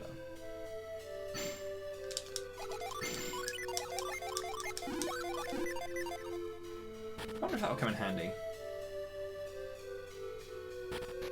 Actually, yeah, I could use that on the Manticore.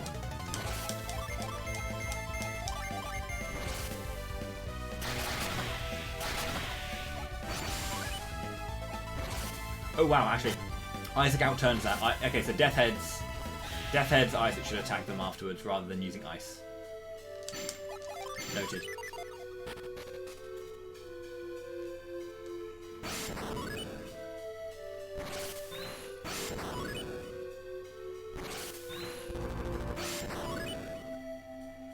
This is going to be hard to break the muscle memory.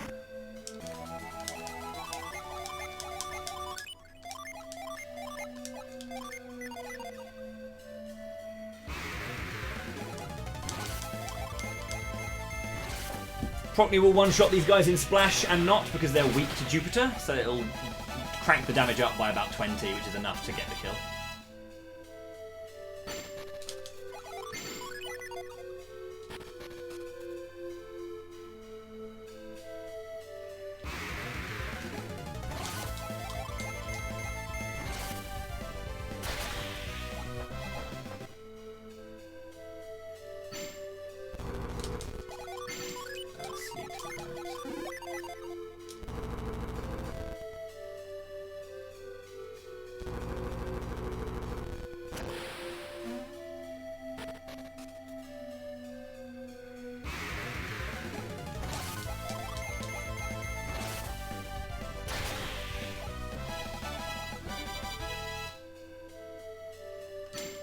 Oh, the Switch Hover Racer you were thinking of.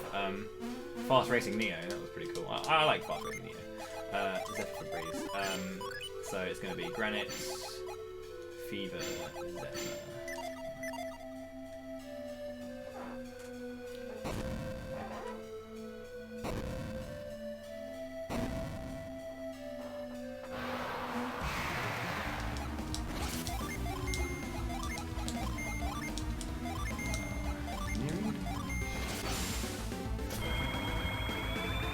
Zephyr. Fuck. Whoops. Don't know why I completely forgot to use Zephyr. That's mad.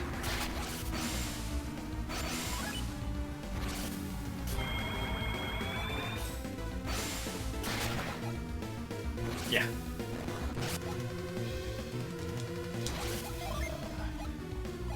Proc knee. Sliding bell. This is a new strat, sorry.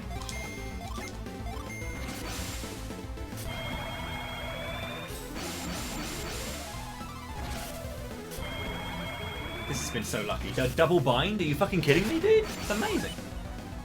Kieran, Spire, attack, ice.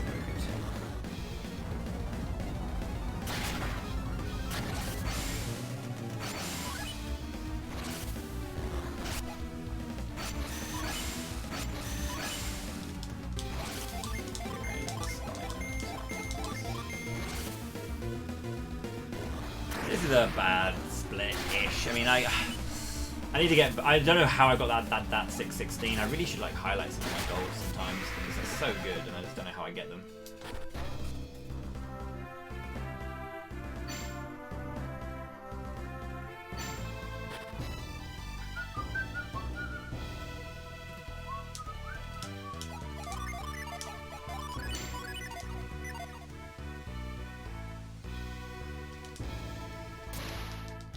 So I do those menus in Xi'an because in Xi'an, the girl keeps walking, so you can speed that whole thing up. Yeah, we speak to the girl here in that spot. She spills her water, which we can then use Frost for, in order to go and get Hail. Or is this Mist? This is Mist. No, she dropped her water.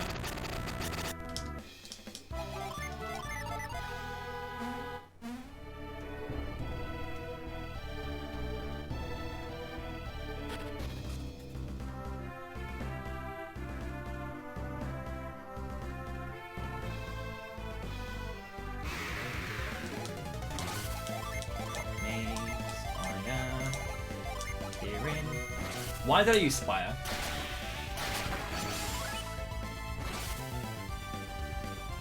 I need that PP.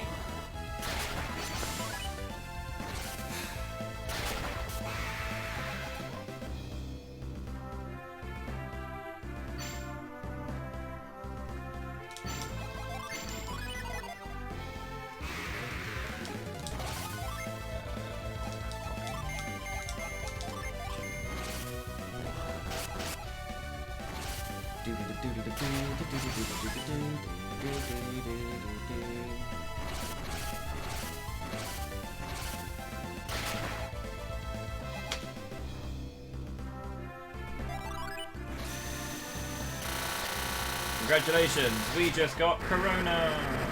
Cue the jokes.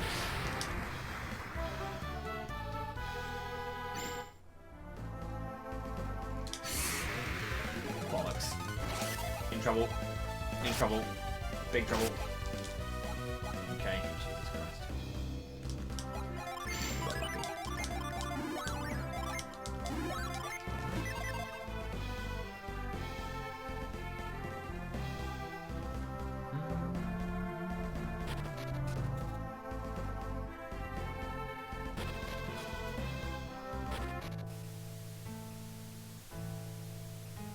Dude, get out of my way.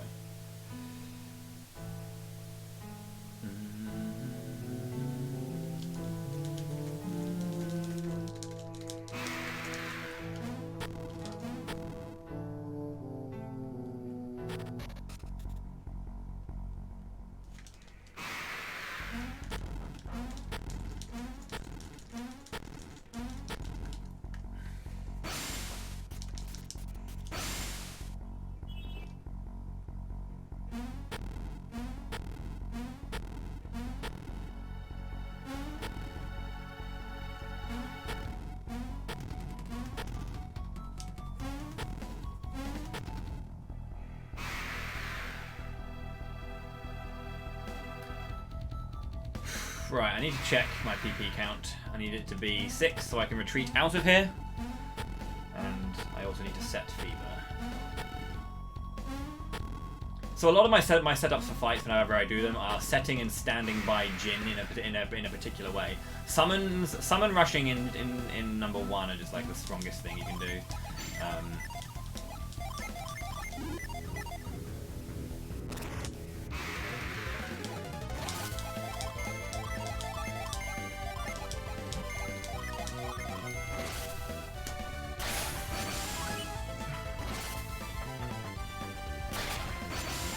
So I will basically be setting myself up so I can do skills so I can kill enemies with the Jin, like utilize the Jin to get summons ready. This is a big part of Golden Sun speedrunning, in fact, is using Jin in battle and cycling through them. The Lost Age, I mean, I put my my run up on YouTube yesterday, but if you look at the Doom Dragon fight, it's about, we have like characters in the back row like set with summons ready to go, so we can bring them in and summon immediately. And then it's all about like tactical usage of the Jin in order to get summons back in the right order.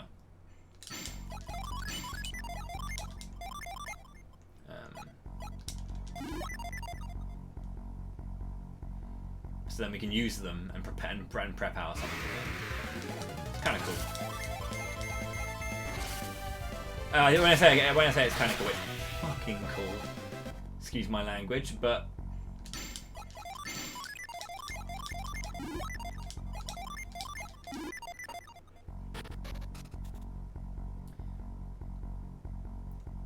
yeah. So the final boss fight, based on what it does in turn 1, we have 5 pages of notes to like. Yeah, as long as you know who goes first, you can do things. And also, there are certain Jin that are priority Jin as well. So, for example, things like, well, Granite is a aura Jin. When we cast him, he creates the aura which does our damage taken down, the percentage buff for defense. So that is a priority move that always goes first. So if we have 1 Jin ready, so when we were fighting Satoros, we'd start by having 1 Jin ready.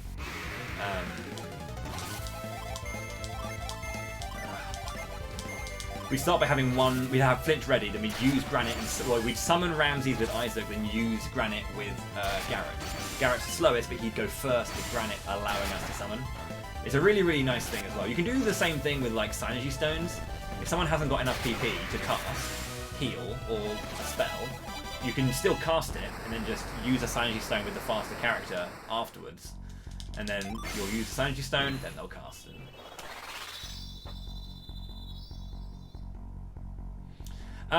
It kind of works like that, yes. There is a caveat to that, I will add.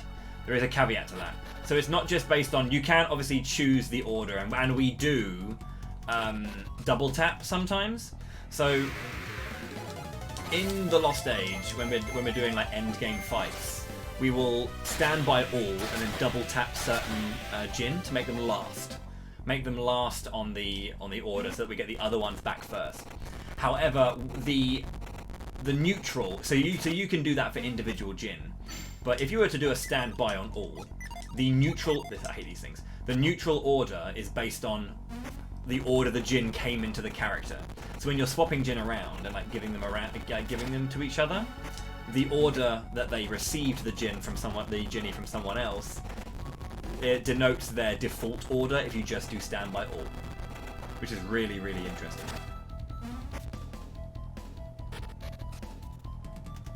And that makes for just even more precise menus when it comes to swapping around the Jin. The reason we found that out, yeah, that's the thing. The reason we found that out is because Couch, one of the runners, was doing a No S&Q, and he didn't get the Jin back in the order we were expecting. And the reason that happened is because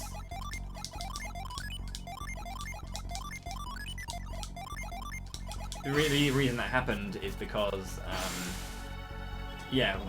the Jin were given in a different order, so the neutral standby order was different.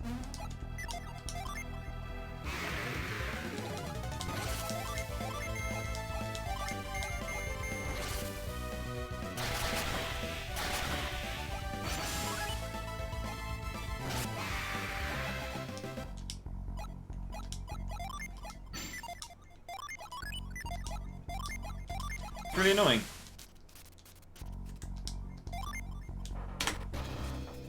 Whew. Another gold split though. I almost got away with that without the extra fight, but then I got body.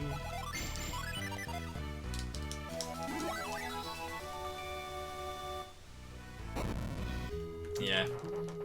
I think it's that was the thing when the conversation first came up as to why Couch didn't get his Jin back in order. I was like, did you like double tap certain things? Oh yeah, that skip was the retreat glitch. Again, yeah, we skipped the entire dungeon just because that particular retreat screen takes us through to that reveal entrance from the western side of Alton, which is a very specific thing, again, that allows us to get through it all. The retreat glitch is amazing. It's amazing. You just need to know where you can go. I implore you to watch a Lost Age run if you're interested, because the outer bounds and the warps and stuff are just insane. Some really great stuff going on there.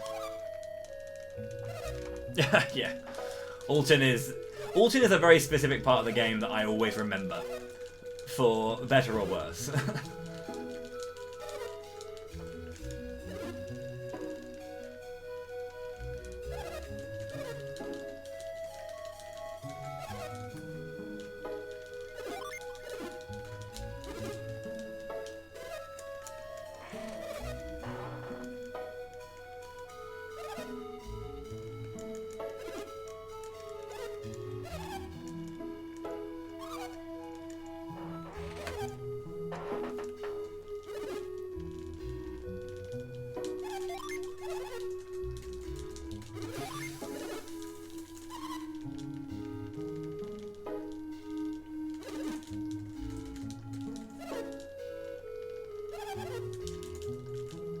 I just remember the process of, like, you know, killing the statues and going deeper and deeper into the dungeon.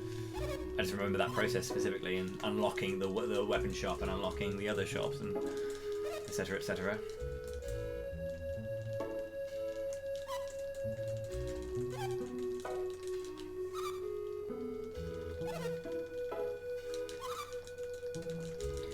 But yeah, we're going to show the other side of the retreat glitch now. So we've done, like, warping around dungeons, right? We've done, like, doors don't lead to the same door, they lead to different doors because of the entrance that we came into from the dungeon being set. We're going to do a bit of outer bounds now in Lamakan Desert. There's two types of outer bounds. There's one where we have to, like, actively run around and push ourselves to the right coordinates to get, you know, to find the right doors, and then there's one that just allows us to that just puts us in specific positions. So the Lamakan Desert one is kind of precise. Well, it's precise. Like, it's just so lucky that what it does is exactly what we want it to do. But we're only going to get through to, like, the third screen of Lamakan, and then we're going to finish the dungeon.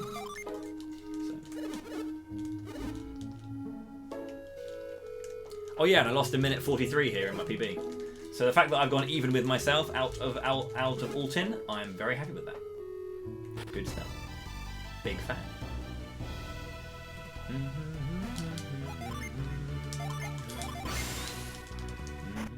This is the water of life that's going to Garrett, so he doesn't die.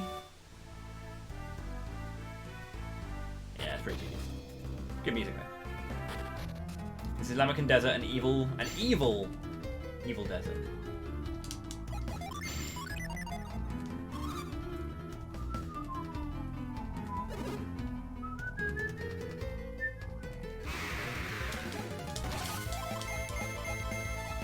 That ain't gonna help you, mate. The fact that Ivan didn't go first, though, is kind of worrying.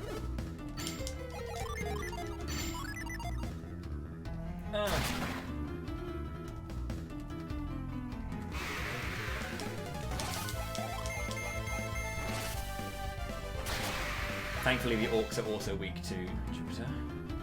Jupiter is one of the strongest elements in the game. It's so powerful. So many enemies are weak to it.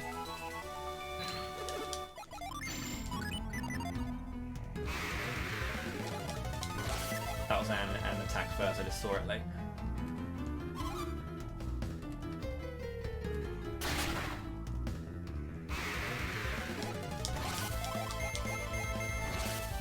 Grubs die to this thing as well. I just have so little HP.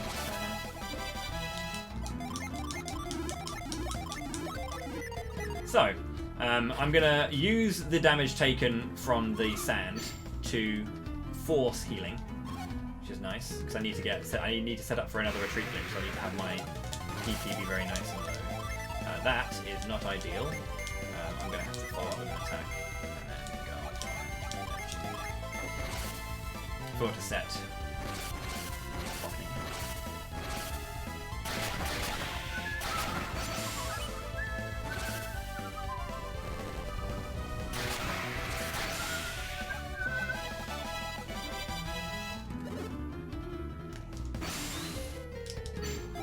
One more fight if I'm...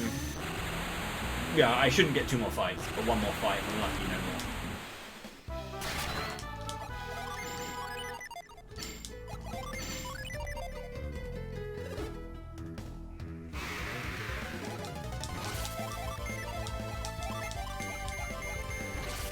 Okay.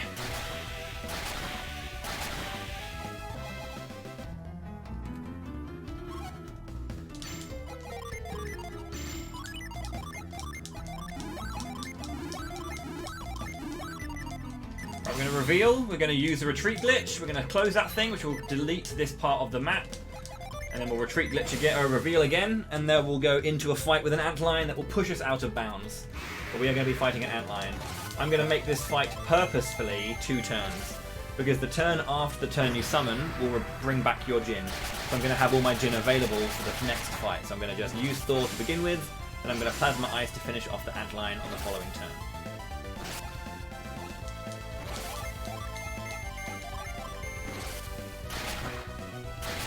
So now I have all of my Jin back. But I'm going to be out of bounds. I'm in a very specific position. I'm just going to menu first of all. And I'm going to heal. I'm going to go Granite, Smog over to Breeze, Smog for Gust, Breeze, Smog, Zephyr, Vulcan Rex over to you, Water of Life over to you as well. Good. I'm going to press A, and we're going to fight the Manticore. Breeze, Smog, Neptune.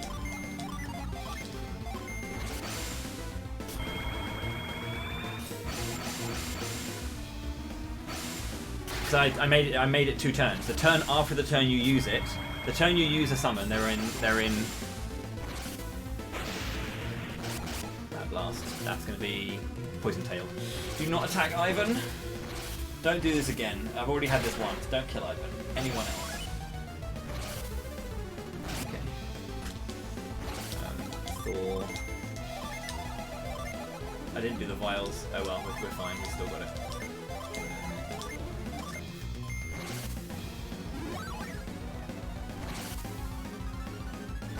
Yeah, so on the turn that you use it, they go into resting, and the turn after, even if you finish the fight, the turn after is the next turn. So you don't see the animation, but it happens anyway.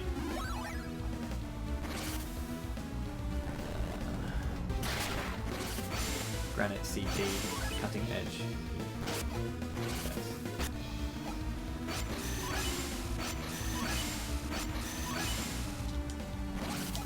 Granite. Heal.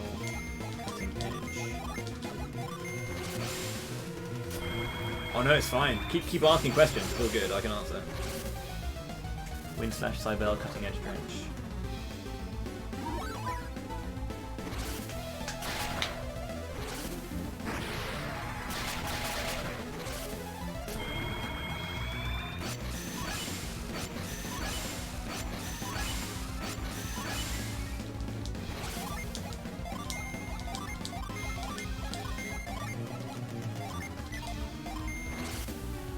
Should have used Crystal Powder, that's why I gave it to her. Should have used Crystal Powder.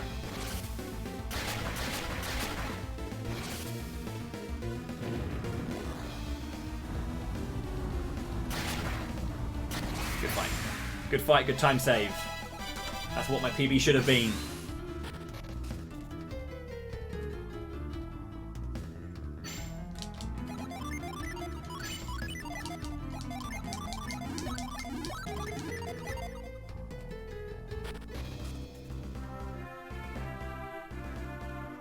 Vine. Go. So I'm trying to find a Ginny here, and I need him to appear. If he doesn't, I'm going to be pissed.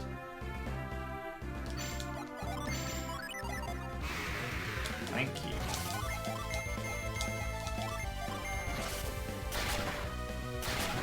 Oh, we've got an attack first. Get destroyed.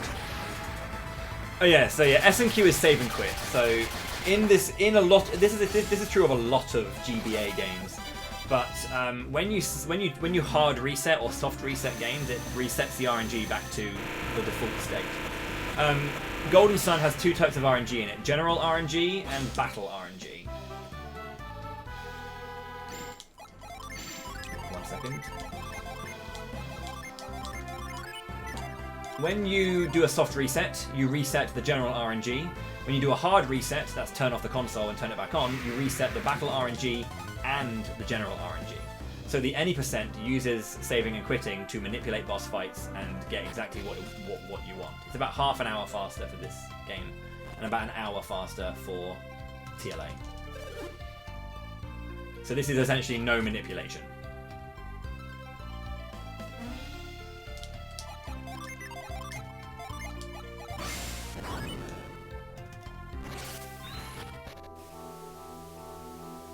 Oh yeah.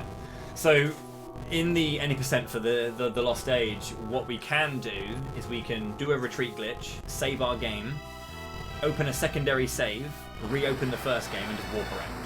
Because essentially what the retreat glitch does and how Out of Bounds works is it's based on the map data currently in the game's memory. So when we do the retreat glitch, it causes all kinds of weirdness anyway. But when there's map data currently in the game's memory, it creates all kinds of weird situations. What's really interesting about the No S&Q category for the Lost Age is that when we're doing Out of Bounds, we can't clear the map memory. So we have to be aware of which enemies are in the slot 2 position, because it creates different height maps for us to have to run around when we're loading map data, which is really weird. Hard to explain, but yeah.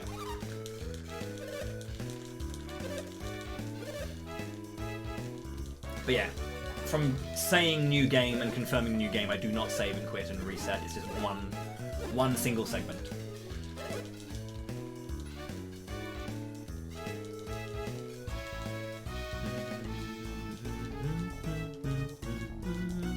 Also, if I start humming to the music, I'm sorry, because my my game capture is like delayed by like half a second or like 3.4 of a second.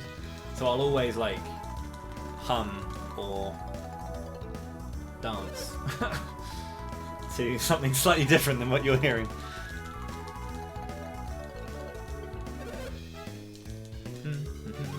This particular cutscene has a very obvious tell as well that I'm ahead of you.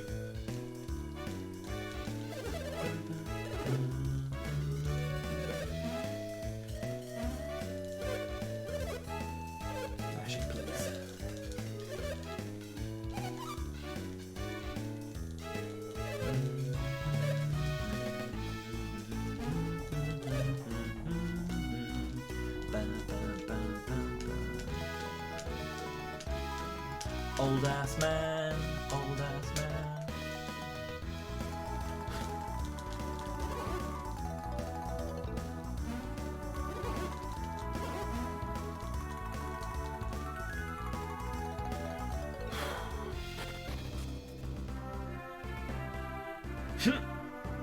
Yeah.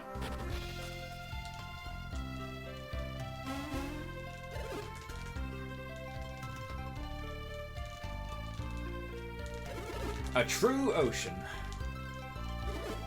How's it going, by the way, Tube? Hope you're good. Saw your name there. Lurking away. Enjoy.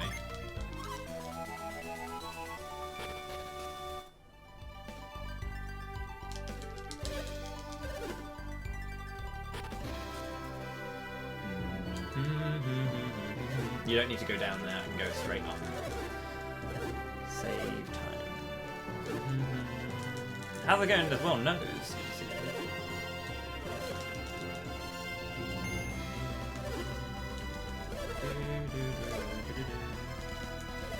So this is one thing, okay? So like, obviously DT asked earlier, like, is it okay to ask questions? Because, you know, we'll be able to answer them. Not every streamer, I guess, when they're doing speedruns of a certain caliber or certain type, won't be able to, like, watch or thing.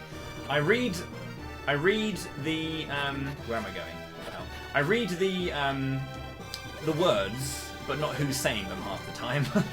So I need to kind of, what I tend to do is I tend to read the sentence, respond to it, and then see who said it, which is a very backwards way of doing things sometimes. I think it's based on, you know that I think when Twitch updated their UI, Francoface Z allowed you to, yeah, the Easter egg here is amazing. The UI allows you to kind of like, well, I think it might be official, but I did it via Francoface Z, I think. But you can change the color of your background, right? So I went for like a teal with a yellow, so I can see the light, the words better. Might just be me.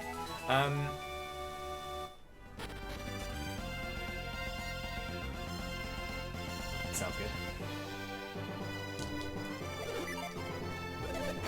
Please.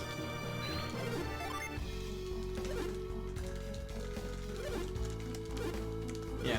So we're going to be sailing across the Caragol Sea, which has an amazing piece of music called "Set Sail Across the Caragol Sea." Nice and on the nose. We're going to be crossing the sea. We're going to be getting attacked by enemies, by monsters.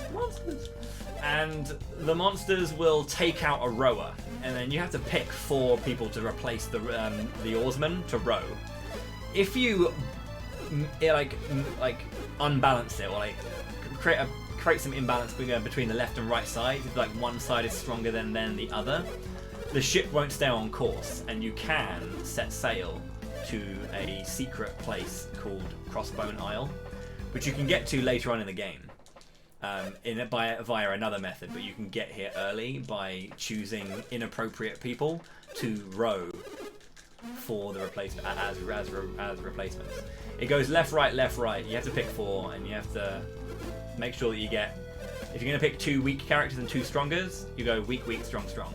But if you go weak, strong, you'll be sent off course a little bit, which is kind of cool.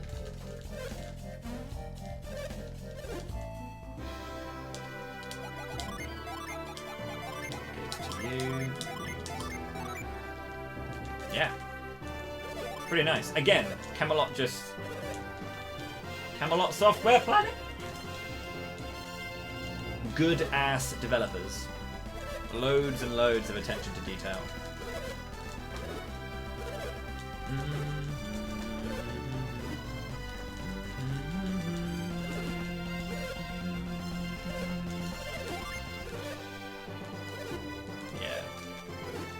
You need a fair few synergy items to make some real headway, and also dealing with the enemies. Oh.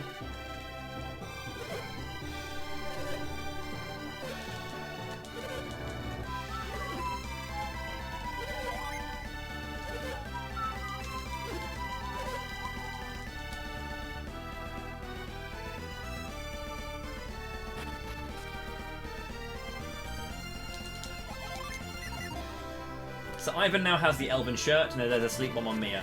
So the run's going fine so far. I went even with myself up until Alton, which is what I wanted to do, and I saved the time at Manticore, which is what I wanted to do. The wall of the run, the Gatekeeper, is coming up next. Happy Squid 89, otherwise known as the Kraken.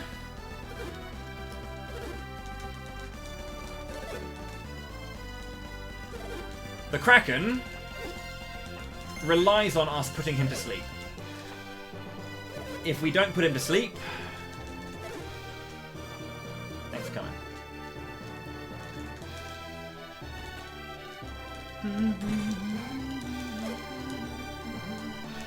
Sorry, let's just stretch my legs.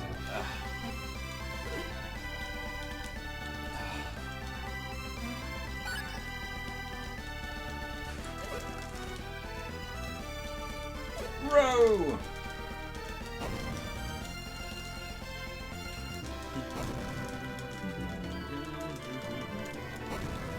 My knee. Oh, there it is. When you get to my age, your joints start aching and start creaking a little bit. Monsters! Monsters! Monsters! Monsters! The damn Kraken. Yeah. Arg! Don't worry, it's going to be fine. We're very responsible warriors.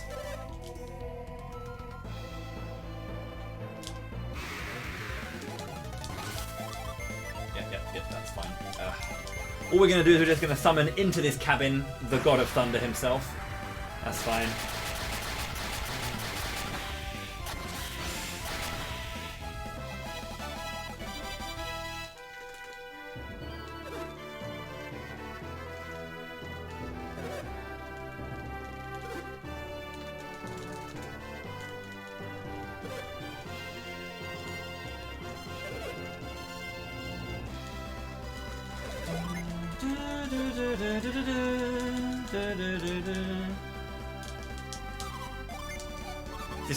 This girl's great. She's like, you can't ask me, a lady, to do the rowing.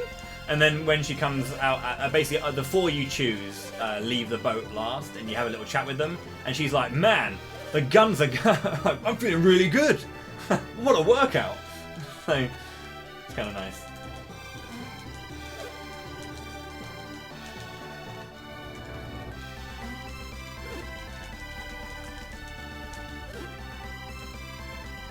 Row, you salty sea dogs. Ugh.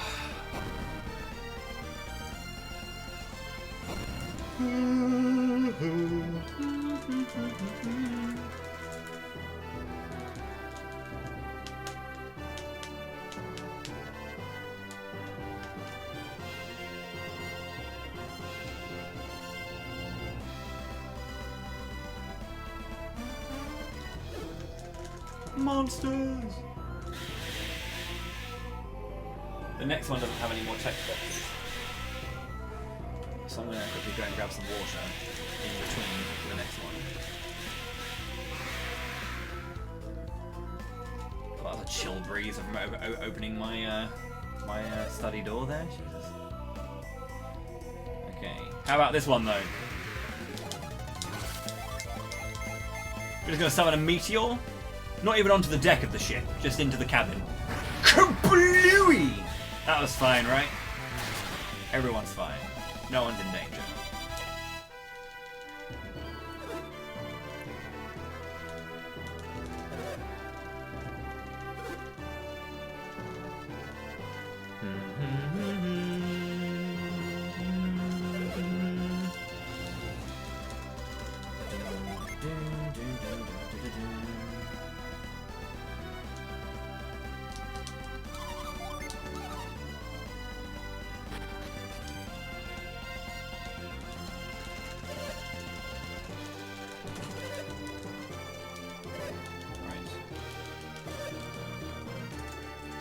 Remember to stretch your legs, guys. If you've been sitting down for a little bit, stand up, get the blood flowing.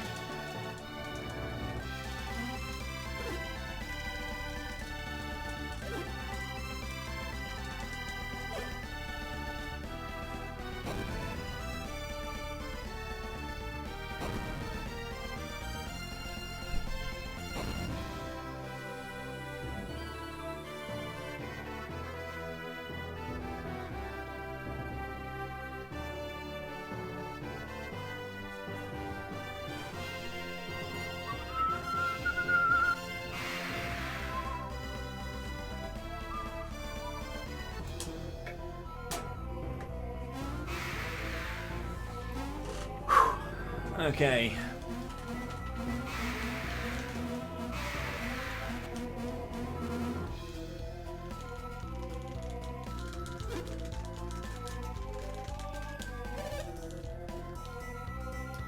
How about this one then?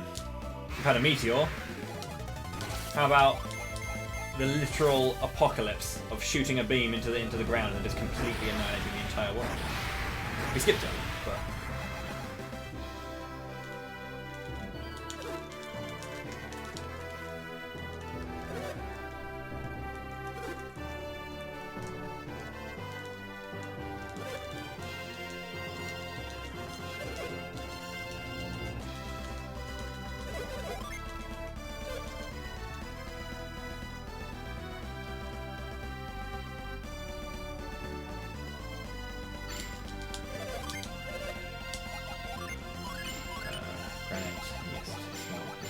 Zephyr.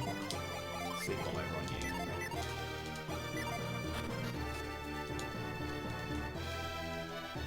you. Okay, so this is scary.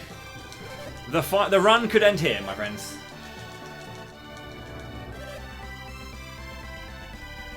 Remind me, Elven Shirt needs to go to Garrett, actually.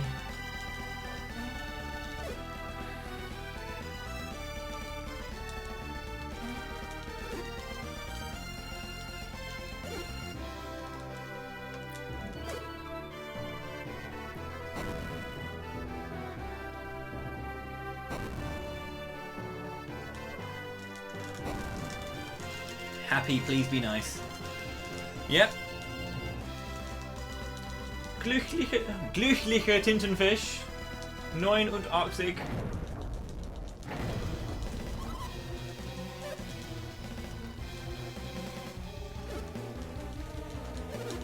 You're always nice. Well.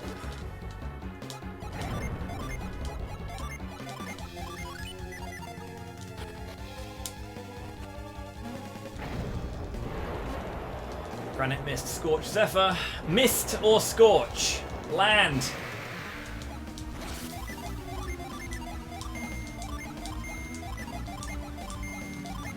So Granite will keep me alive. If he single targets someone twice, they're dead regardless. Even if I'm like this. Okay, Dark Blessing's okay. I mean, Ivan can still die, but if Mist lands and puts him to sleep, we're fine. That's the only thing that needs to happen. Okay, Poison Beat on Ivan. Okay, no on me. Okay, sure. So we have to do the backups here. Smog. I need you to attack. I need you to use sleep. Nope.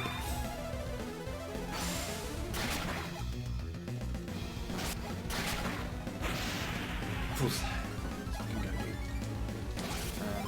Thor. Judgment. Meteor. Neptune.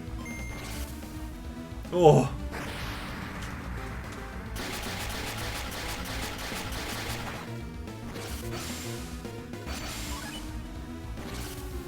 That was scary. Fuck you, Happy.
This is going too well now, I'm scared. This is going too well now, I'm scared.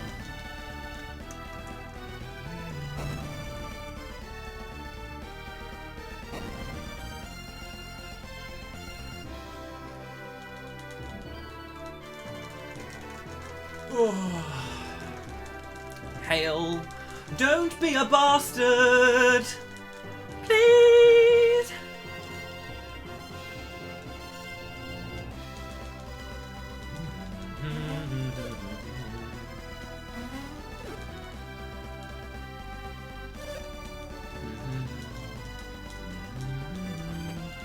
Yeah, so this guy's like, oh man, we made it finally. She's like, I didn't get to talk to anyone. That's really sad face. She's like, whoa, I'm feeling it. Damn! My guns. And then the last girl's like, I lost out on all the all of the sightseeing.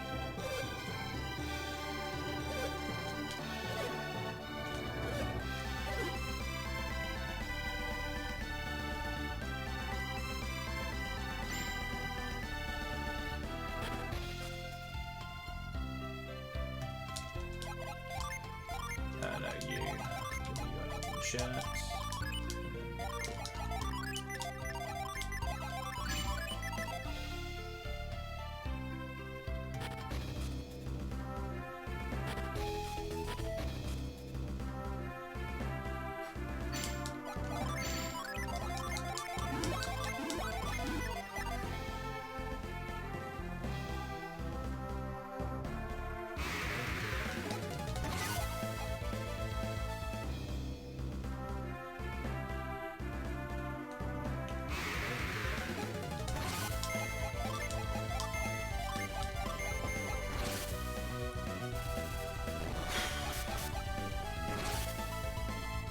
If he uses Hail Prism, Ivan dies, so we have to attack with someone else.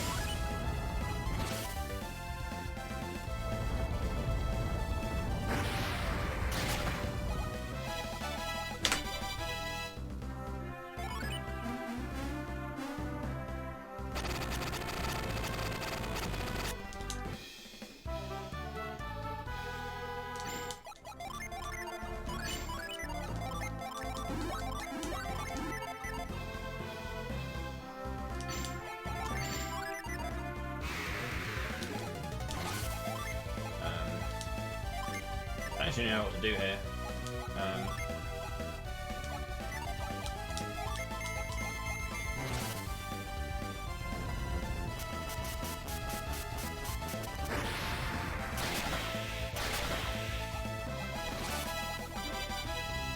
How's it going there, Trenton? I'm fine, thank you. How are you?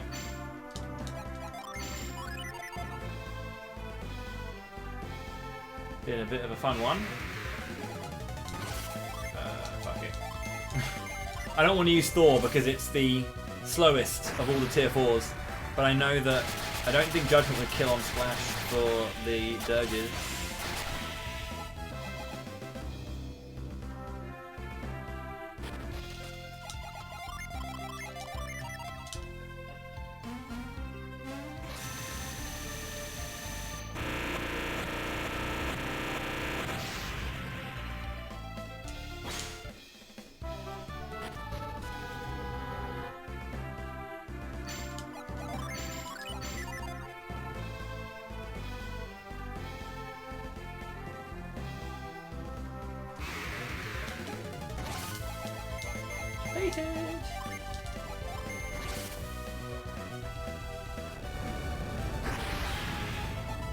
Everyone botches it. I'm glad I could get it right for you. Always nerve-wracking, you know?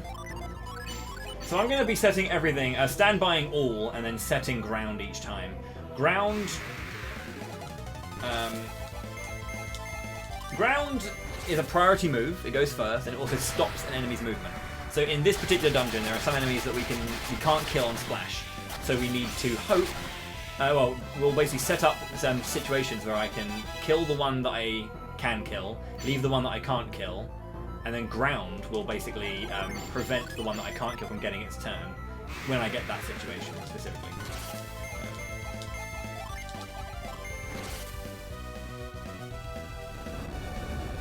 Do you mean the Mystery Dungeon game? I had heard it was coming out. I didn't know it was coming out already, if that's the one.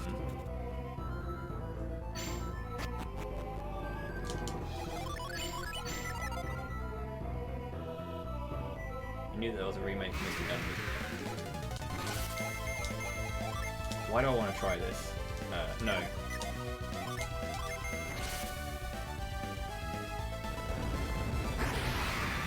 How's it going there, Mark?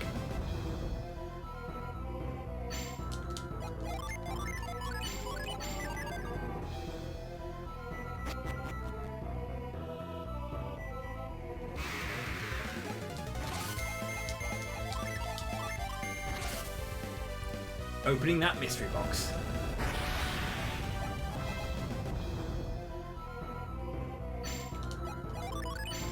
Damage rolls are a thing. Yeah, we have to worry about damage rolls. It's why sometimes we have we'll, rather than just going like defend, we'll actually have certain fights have an attack in there just to follow up the damage just in case.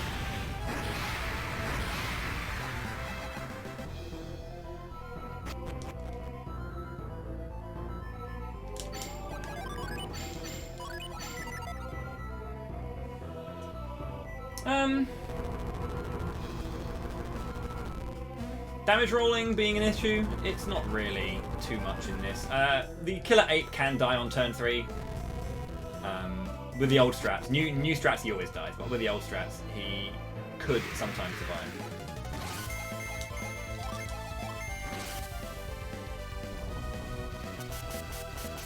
Yeah, when I'm done with battle, I wait for a tick to hear that my Jin are ready. So, there. So Jin go through like a three phases of being. They're set, which means you can use them as a skill. Use for new. Yeah, so they're set, so you can use them as a skill. When you use them or you stand by them, they'll be on standby, which means that they're ready to summon. When you summon, which I'm doing here, the Jin that are pulled together to be used to summon go into resting phase, and this means that they have to wait a turn. So I wait to hear those noises so I can stand by them again so they're ready to re-summon.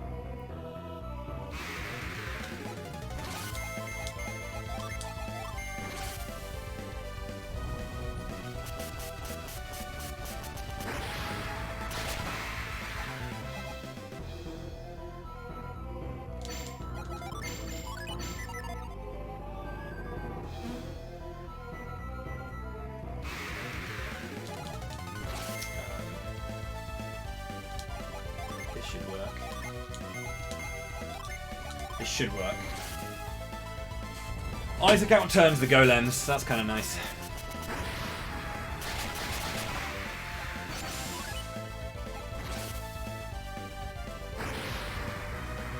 Oh, I have my Jin shared, so everybody has one of each element.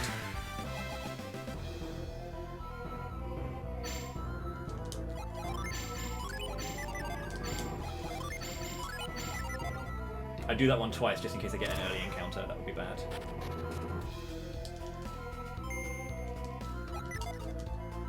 Blue, green, white, yellow, red.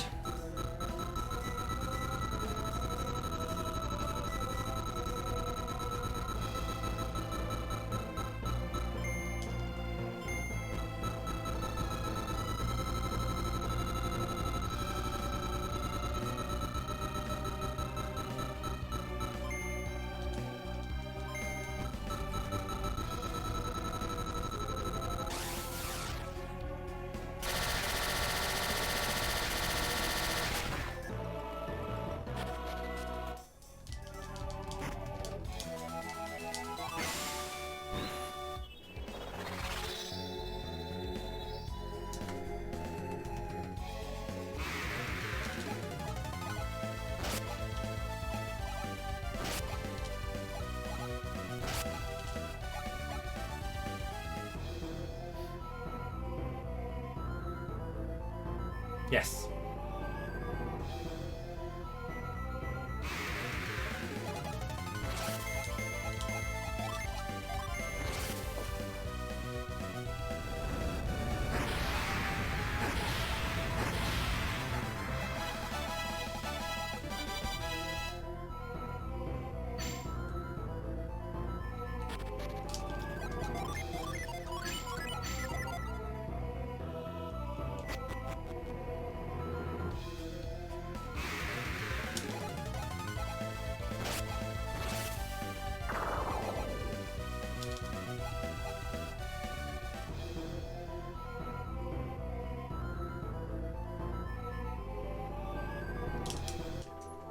This is looking pretty good for a Death Warp.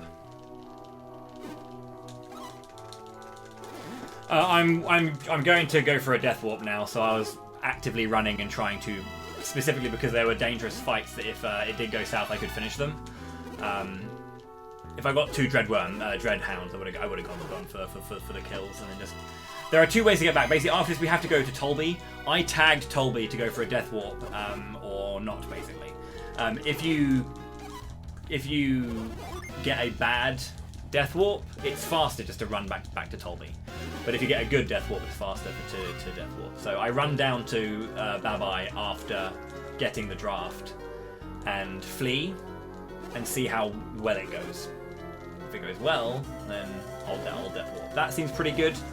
Two people are critical, one person's half, and then there's Mia, so...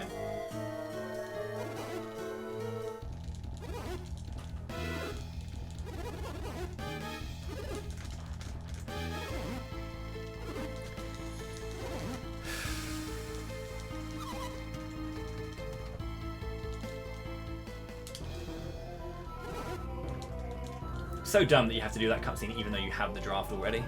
But it's kind of interesting how like certain things have to happen in Golden Sun games.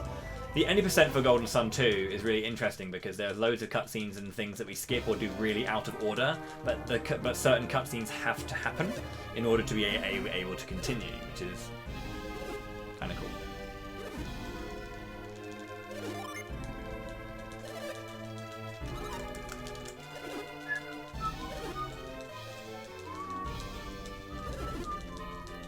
Also, I just noticed that I got Hail sub 230. Getting, like, Kraken sub 230 is good. This is Babai, the leader of Tolby.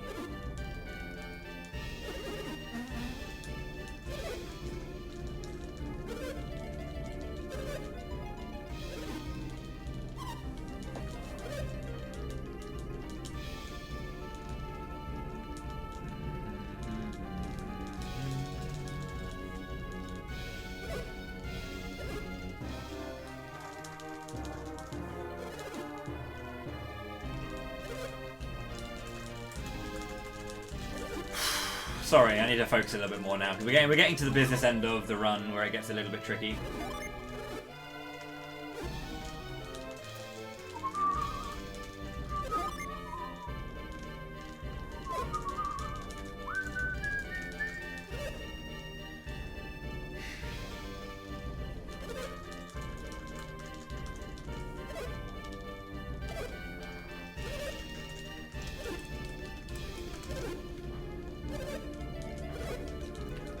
Colosso is like the last straightforward thing. After that, it's...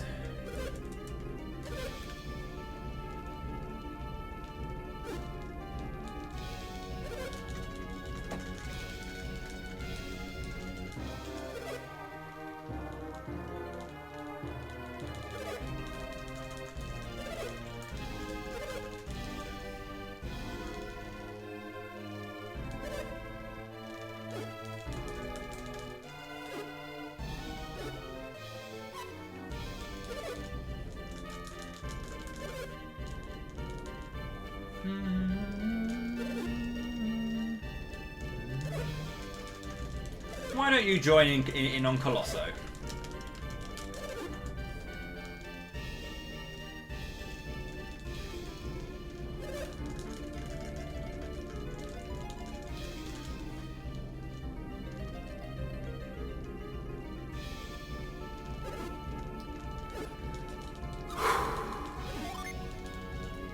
So, Colosso's fine. We have 5 Jin of the Venus type, so we'll be strong enough to cast Judgment and just blow things up. We need to win the first 2 fights, then we can lose the third one, so...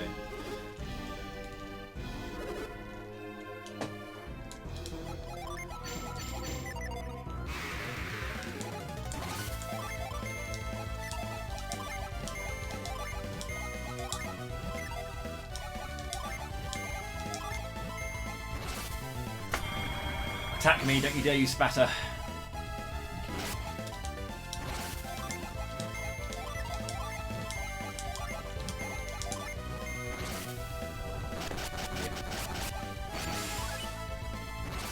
Stop using guard, dude, attack me. This is what I mean where it's faster just to go if you...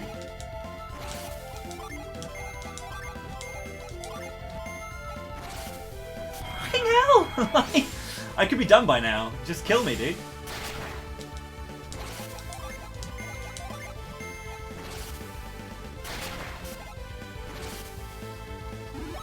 Never seen that move before. Oh my god, dude. This is slower than running back. I was set up so well! Attack! Oh my god. I had myself set up so well, but the enemies just would not kill me. So bad.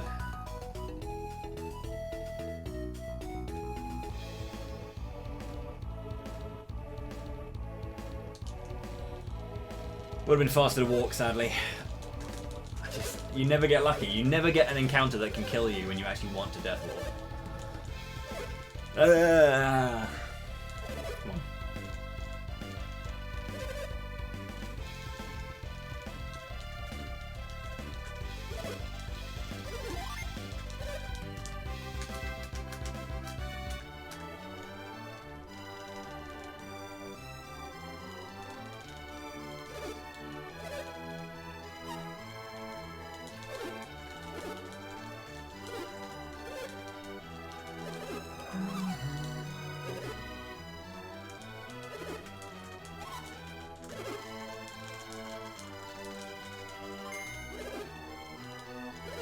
We get an auto revive there, so that's why that doesn't matter that we do a death walk. We get everything back to us when we get to Colosso. I just can't believe he guarded. He cast guard 4 out of the 5 turns he got to actually attack me. So stupid. Maybe it was 4 out of 6, but yeah, he just kept guard. Why was he guarding? Just fucking attack me, dude.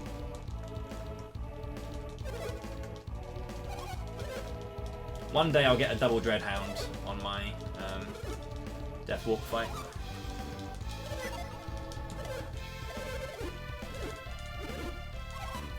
Right.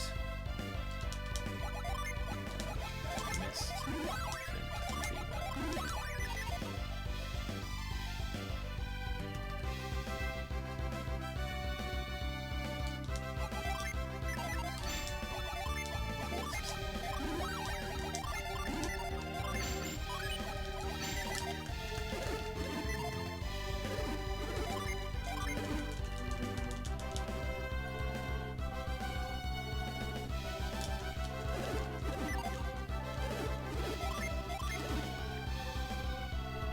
No worries.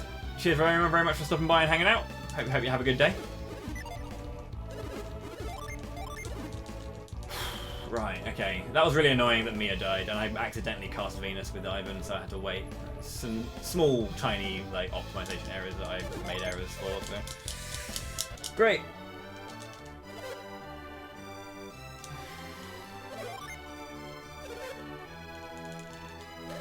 Isaac's crudely painted on little circle. Because he's been an addition to the fight, but it also begs the question, why were they running a 7-man bracket? No worries, DT.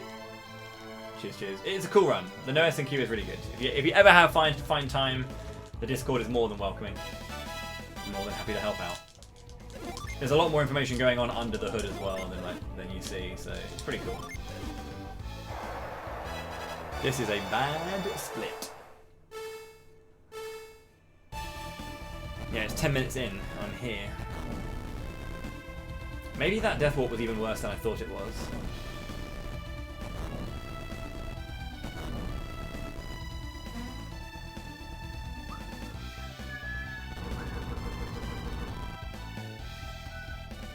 Yeah, this is really bad actually. Actually a lot worse than I thought it was.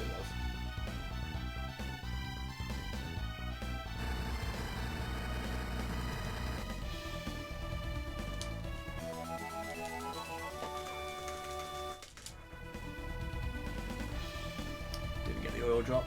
Doesn't matter, but it's faster.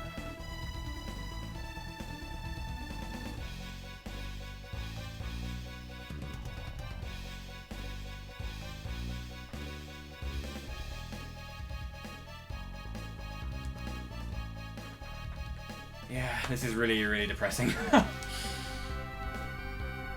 This can easily be a 10-30 split. I didn't think it was this bad. I really didn't. But like that death walk must have been absolutely horrendous. Yeah, the fight hasn't even started yet, and I'm going even, well, there it is. So, yeah.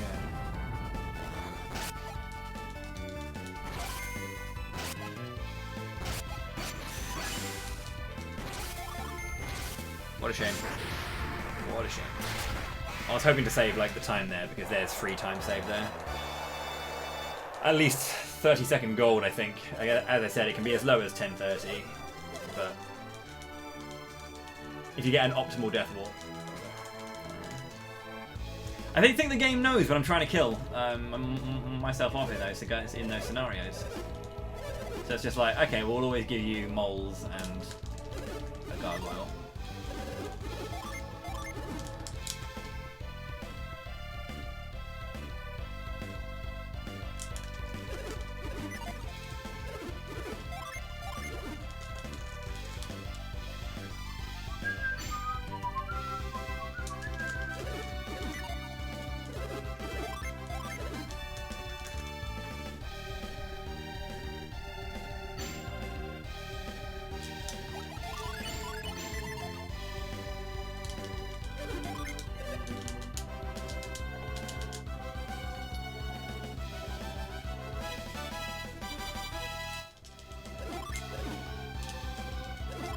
I've got time to save here with Azart though, and with Satrage, sorry. Satrage decided to heal loads. So Satrage, the guys can defend, use oil drops, use smoke bombs, but they can also use nuts. And if they use nuts, they heal 200. A Ragnarok hits for just under 100, so essentially whenever they use a nut, they add 2 turns to the fight. Which is a lot of time. So Satrage decided to do that in my PB. So I have some time saved.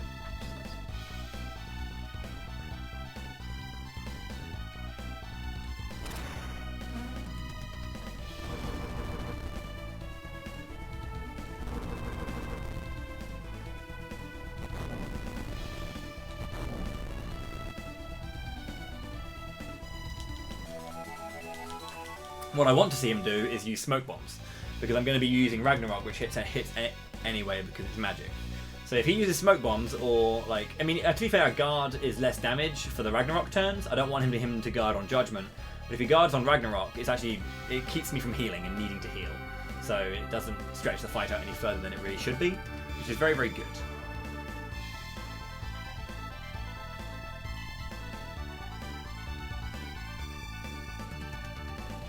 Just be kind, Satrage. Don't be a bastard.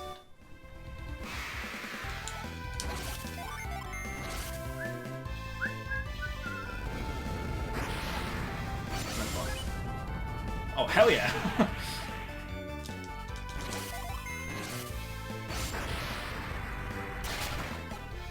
Attack, that's fine.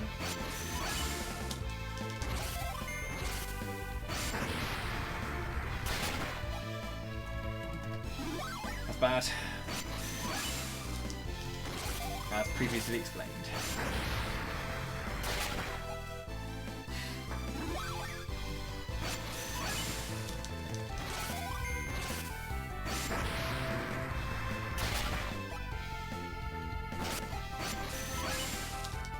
And that would kill me. An oil drop would kill me, so I can't not heal. A crit would have also killed me. Thanks, Satrage.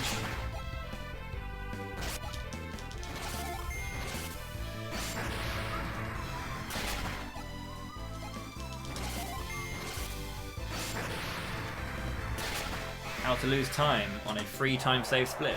Have Satrage be even worse.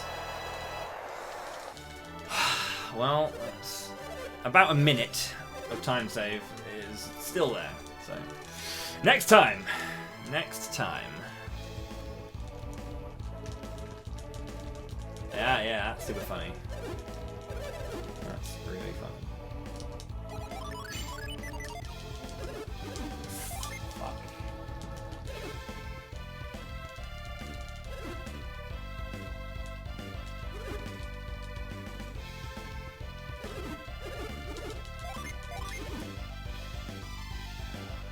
How's it going there, Gibari?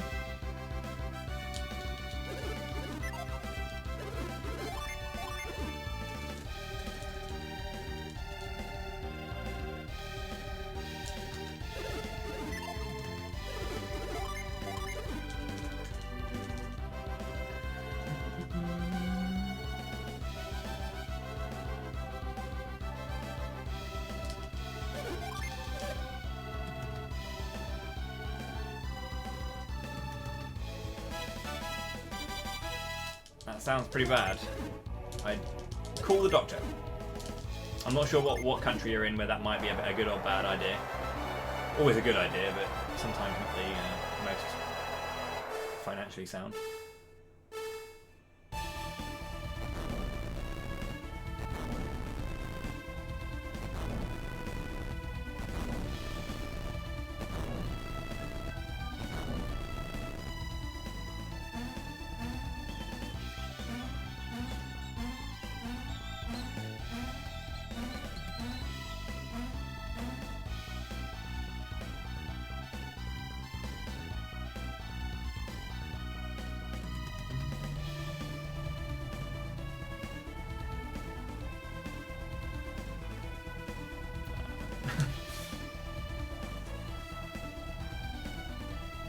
There's a glitch you can do where you can kind of like climb immediately to the top. You got to hold the opposite direction, 13 frames or 12 frames, 12, 13 frames, and then press the opposite direction to move.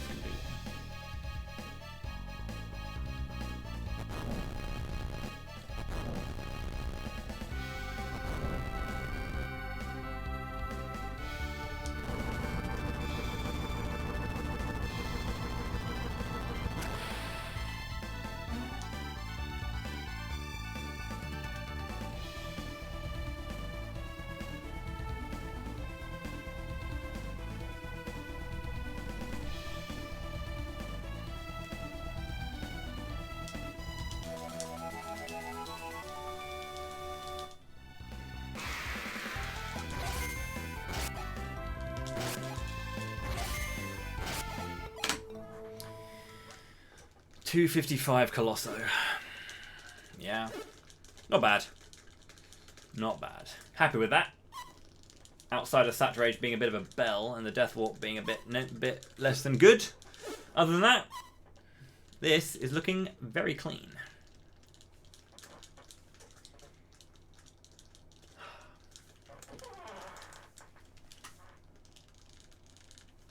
Smiling face emoji.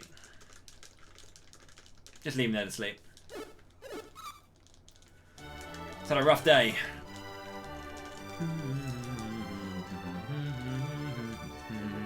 Hello, Larry. How are you?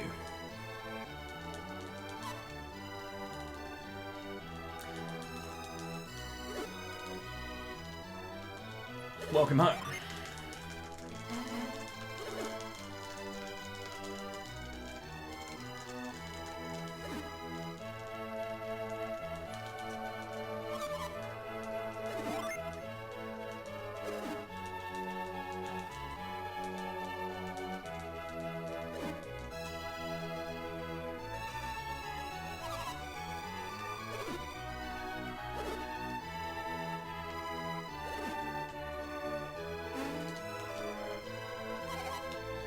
Thank you very much, Reese.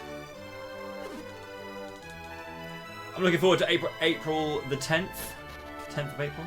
The one thing I am looking forward to, however, is the release of Trials of Mana. Now that is going to be a release. It's going to be like top quality right there. Let's go Trials of Mana. But yeah, I'm looking forward to those. Most importantly, Thursday is going to be a bit HYPE.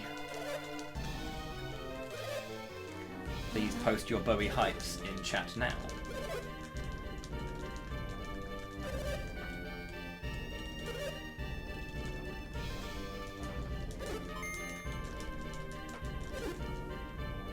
Trials of Mana. It is the year of the woo, and we will be posting many woos, but right now it's hype. Woo should just be posted without that just goes without saying, you know.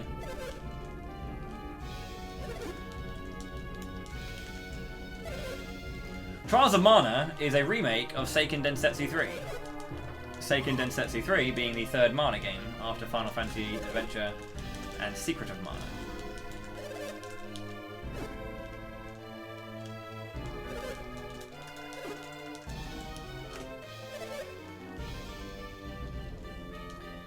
There have been remakes for all of the Mana games, Adventures of Mana, Secret of Mana HD, and now...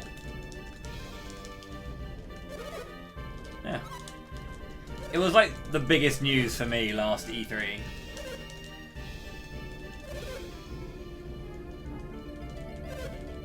You should probably... do you have to have Twitter, Reticularis? I'd probably...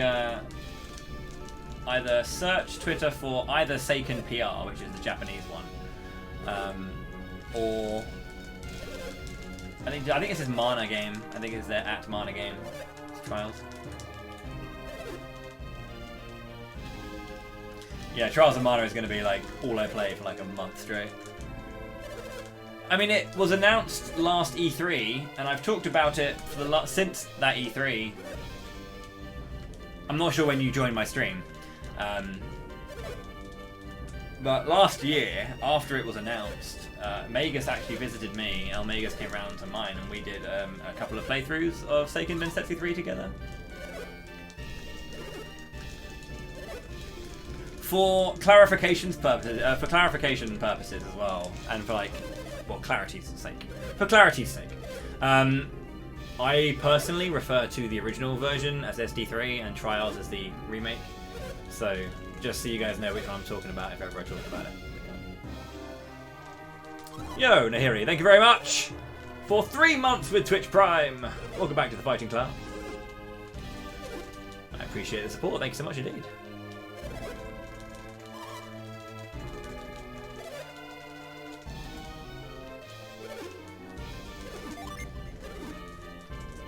Yeah, SD3 is a pretty alright game. It's looking amazing, obviously, the remake, and I feel like it's going to play very differently from the original. It does. It plays a bit more like Ys right now. And yeah, it's great. I just hope that they will fix elements of the enemies, because the end game of SD3, as much as I love SD3, the end game is balked as hell. Go forth and spread the woo. Woo!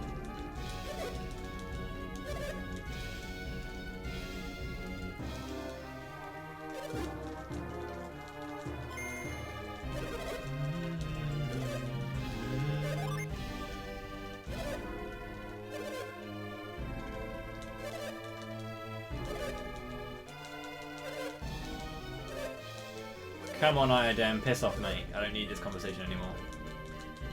A lot of SD3 is balked as hell, yeah. The endgame enemies, though, that were just like counter all the time.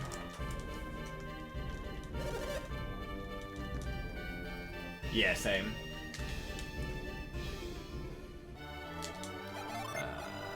Granite for mist, for flints, quartz over, brown for.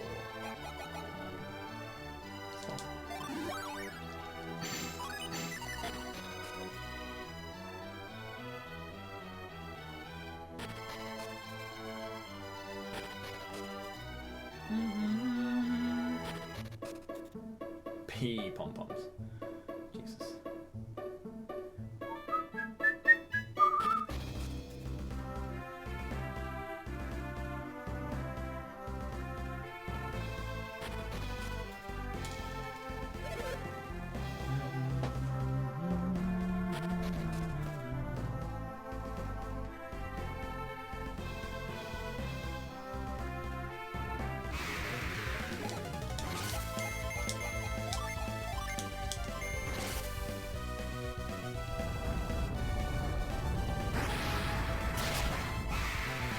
The way I've seen, I haven't played Legend of Mana obviously, but the way I've seen it, it looks more like a brawler than an action RPG. Which is not a bad thing. That is the difference.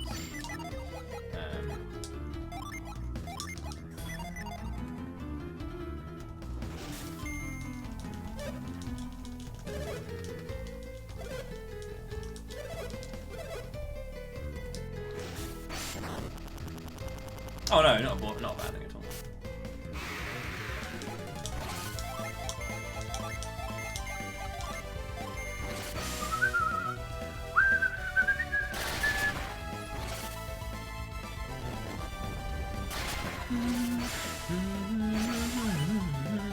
So we use ground to stop his movement. Tiamat and Judgment, dead.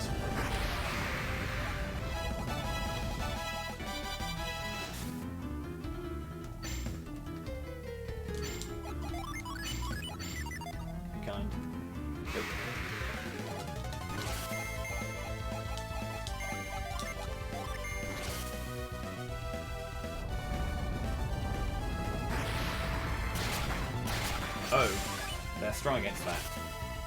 I thought they were. Never mind.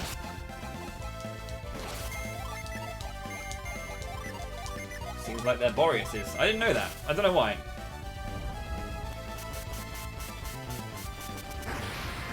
Why didn't I think that?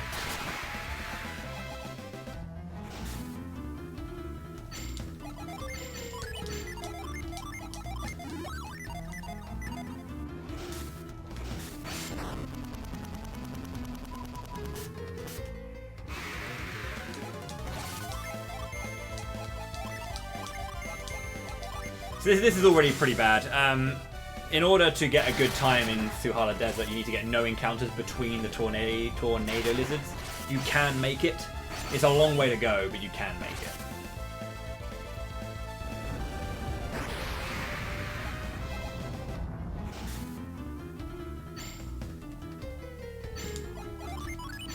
Unless you're me. But then you just get bodied by encounters.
I have a feeling that this isn't going to kill.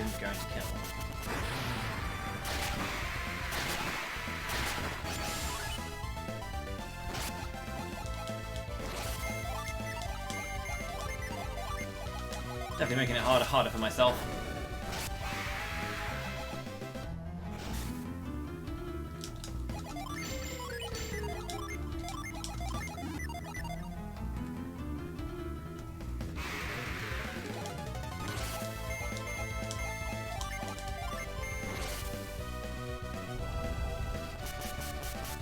This is really bad. I got 2 more fights to get through before I even have a chance at this.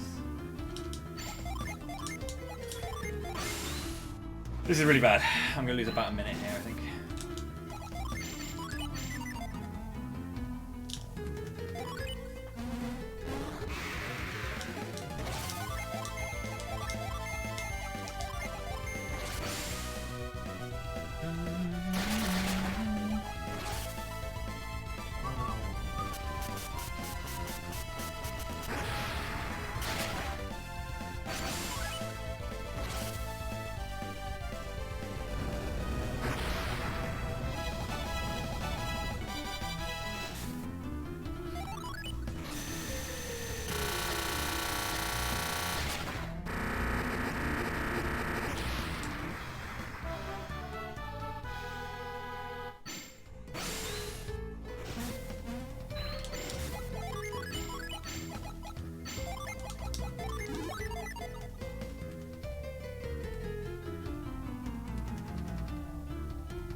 I don't need to do that, I could use propping.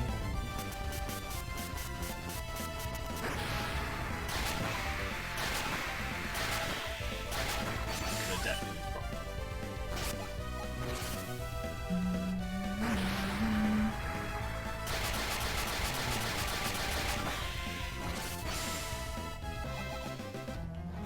I'm dead. GG.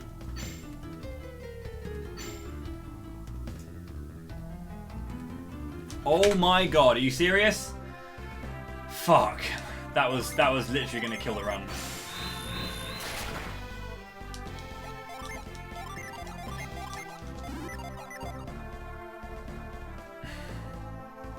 I moved slightly incorrectly, and that almost cost me the entire run. Jesus fucking Christ.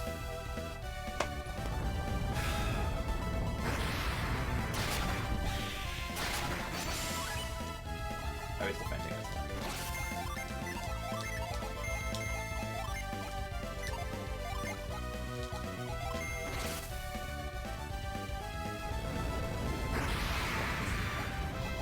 If I had one more encounter, that would have been it, because you stop for a second after an encounter, so, or for a moment.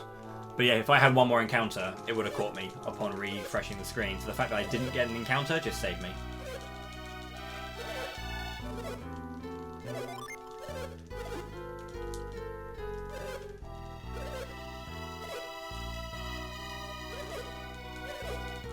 No worries.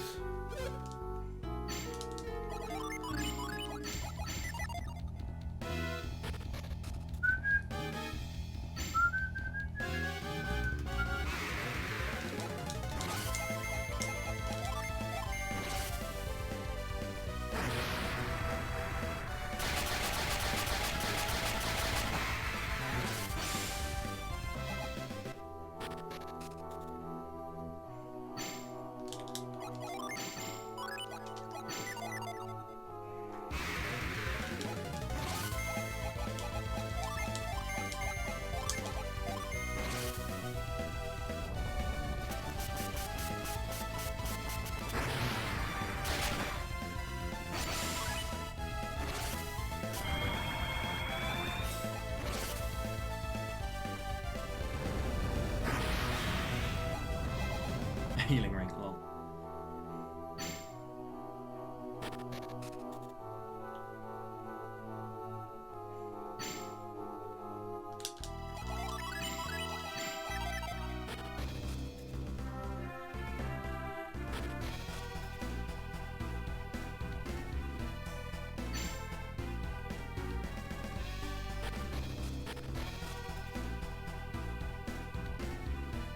So I did that to reset the side that I'm going to be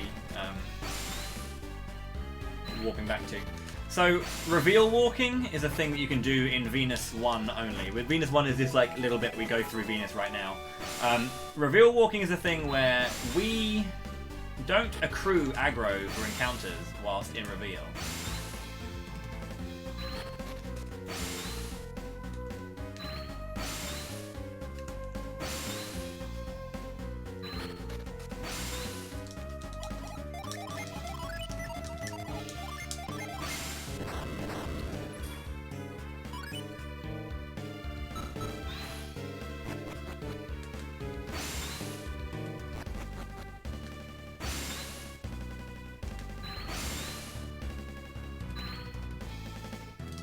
Blue first, blue first, blue first, please. 14-second time save. Let's go.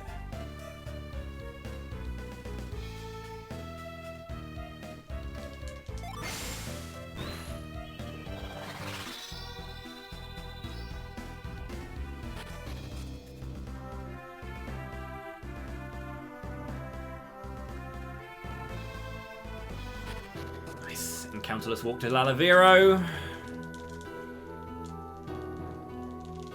Okay, all we got to do is enter Venus Venus Lighthouse, get to the Eyrie, and then court is in session.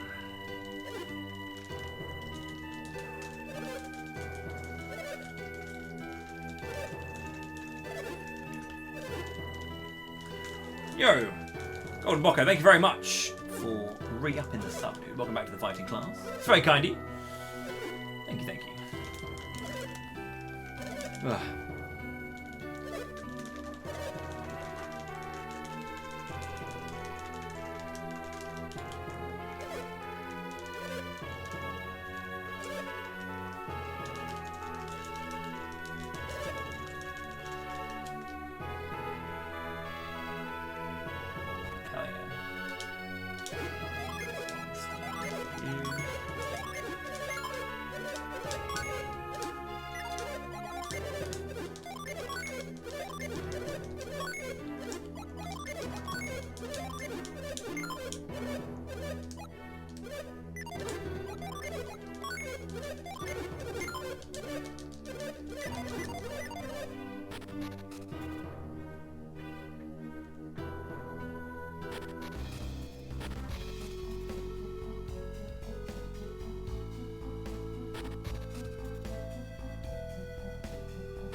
Bad was creating his own lighthouse. The exact details why he was doing so, I can't remember, but he was wanting to do something.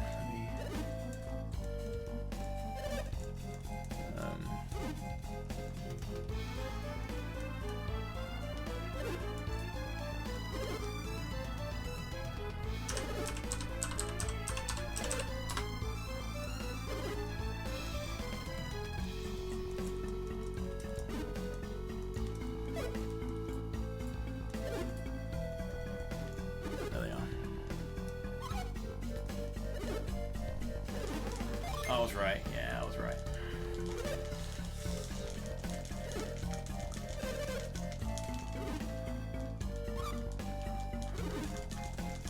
To be on set.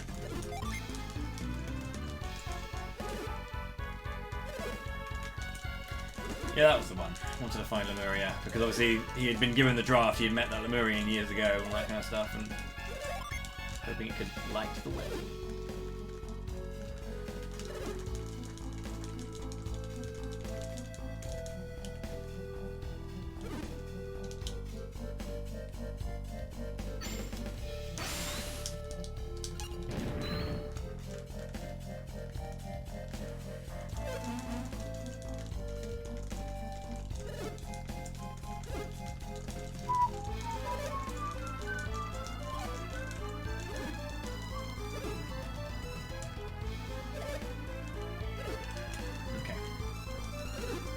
No, don't do it!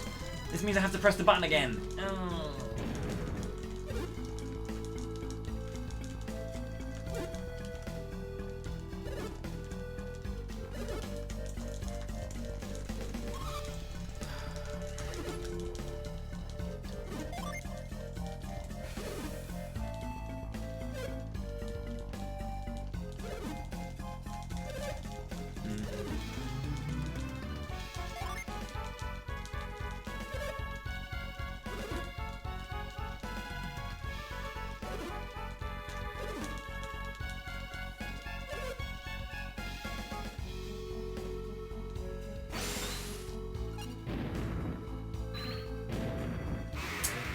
Let's go over there.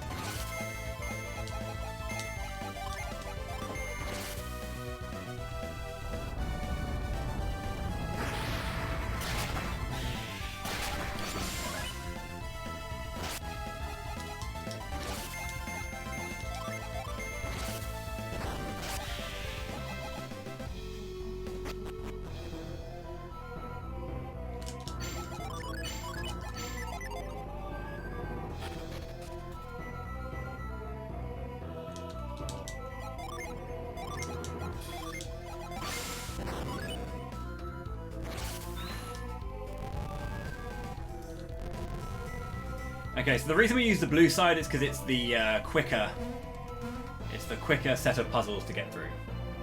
We want to see those quick puzzles.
Yeah, I will be. Cheers, mate. Thanks for all the point.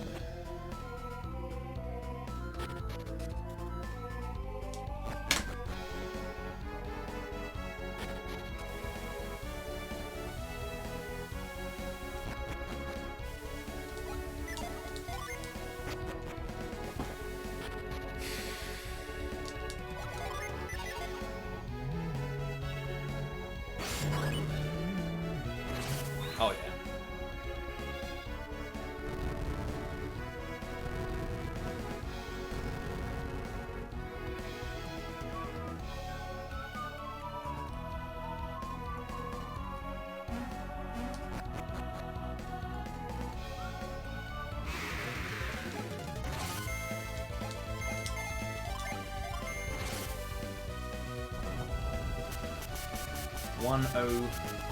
Only one. I was like, can I say 09 NE?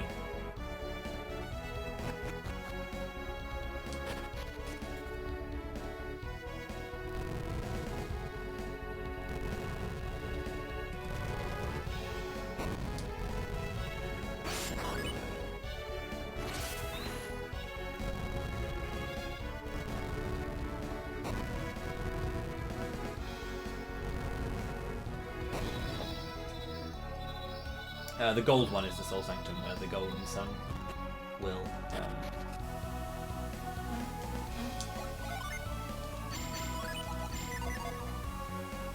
the Golden Sun will rise.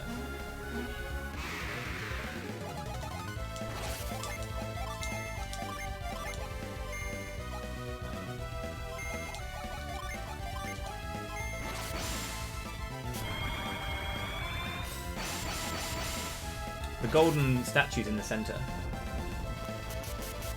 In terms of it, it's like Vale, Mars, Jupiter, Venus, Mercury, Venus to the south, essentially. In terms of positionals from Vale, shift it like that. I didn't kill. Some shit.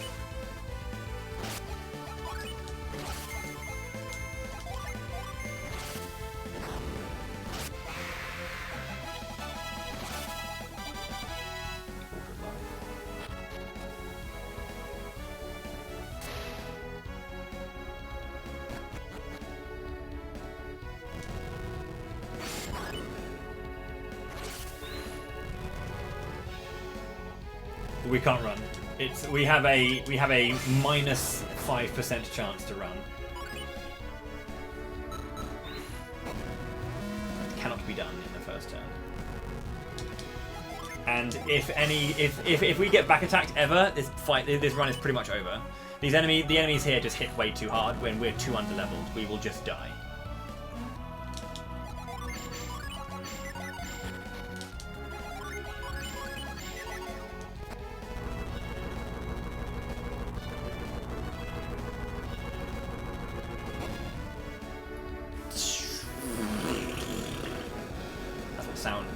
That's what sand sounds like, just in case you weren't sure.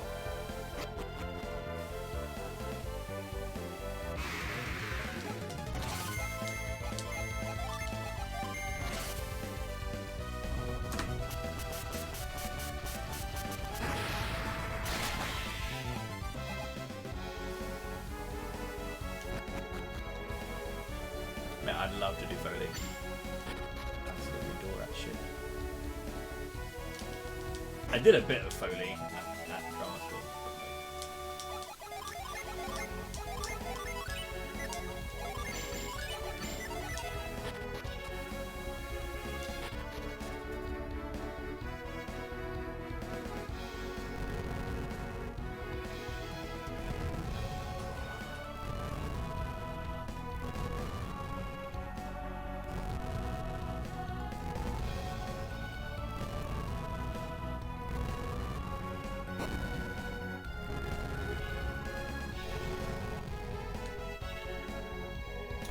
Cheers, mate. Sheldon.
So that's 31 damage. Flash is a 90% damage reduction. So that would have hit me for 310 when my HP is barely over 160. So yeah, he would just die. The 4 little like boulders and the big gargoyle or golem, that if we get outturned by that, it's literally game over. Like this, they will just kill us completely. The boulders have the ability to explode, and they will just like wipe out three members in one hit. That's it. It will. It's not up for debate.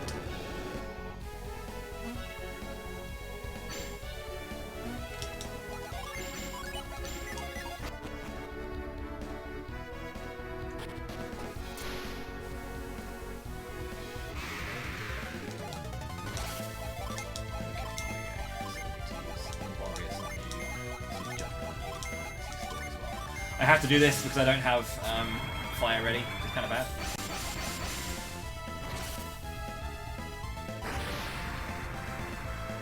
This is an amazing fight.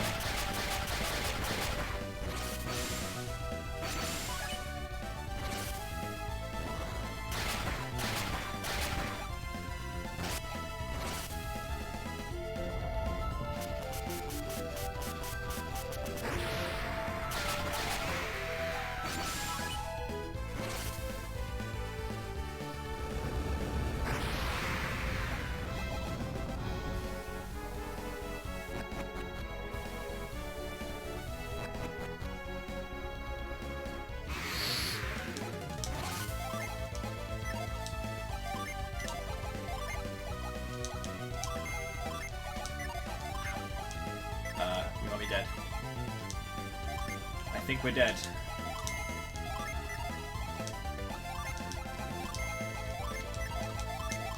I didn't think I'd get another encounter. I was so close. I think we're dead.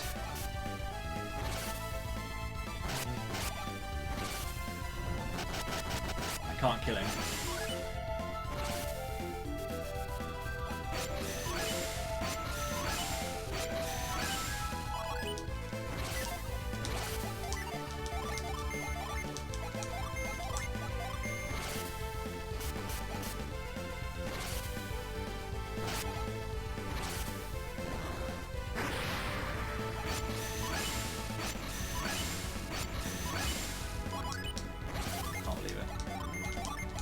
There.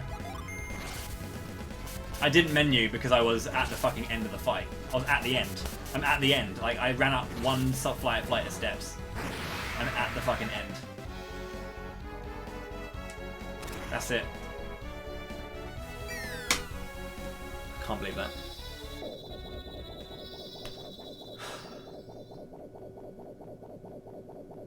I was like literally 2 steps away. I can revive. I was 2 steps away from that.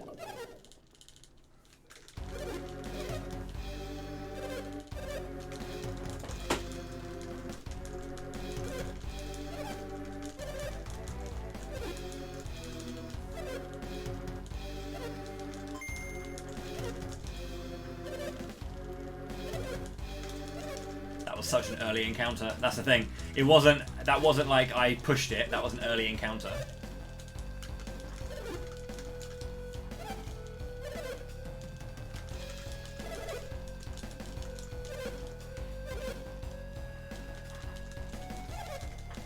That was on the verge of a 30-second gold split, and I went and ended up losing 50 seconds.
I can still PB, but that's a really shit way to get to the top of the fucking lighthouse. We can still get a 52, which is very close to old record. The old record was 51, so... The time save here is going to be hard because I need to get no breaks, and I also had to do a longer menu and a longer wait because of that. Garrett would have got his gin back and everything like that if I just didn't get bodied. I mean, Venus Lighthouse cannot be underestimated. It's really scary. I got very lucky with the encounter I got being just one hound. It could have literally, if it was anything else, I wouldn't have been able to win it at all. I would have been over. So I got lucky, but there was no reason for me to get an encounter that soon. Unless the stairs between those two screens has a higher aggro rate. I don't know. Wasn't far enough to run to get an encounter.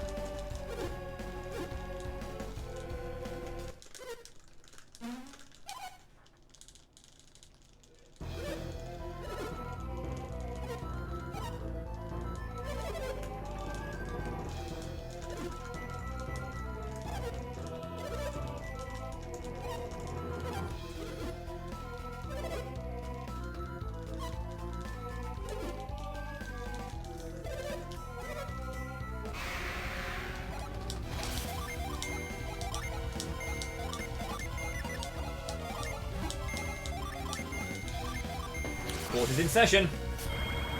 So I've set it up that Mia outturns Isaac so that all three of them can get their goes. We'll use ground to stop Minardi from using Death Size, and then I can unleash Judgment every other turn.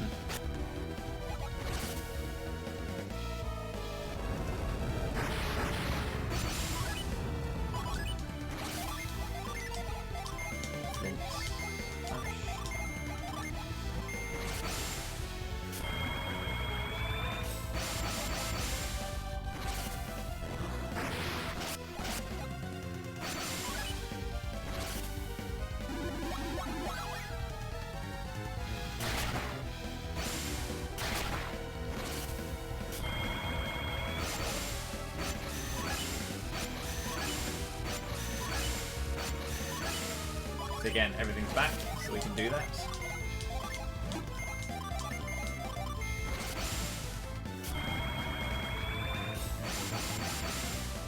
Because ground is a priority. It's off, so is granite, and then vine is out. It just Mia's outspeeding because she has all of the Jupiter Ginny on her. So.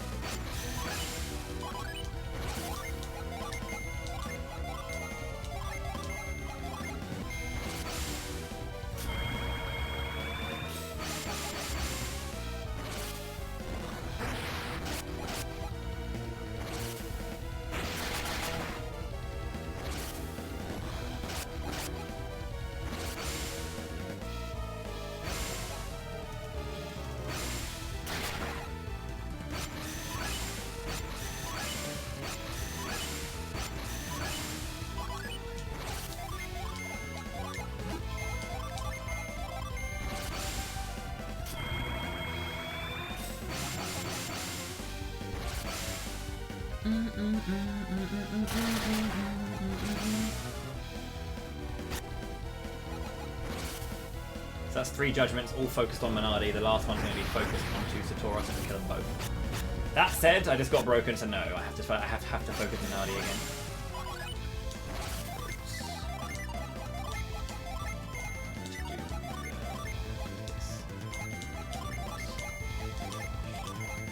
Actually, I might be able to get away with this.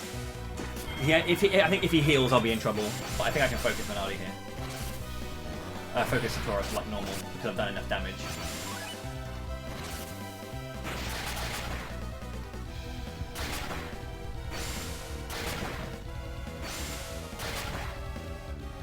I'm gonna try it at least.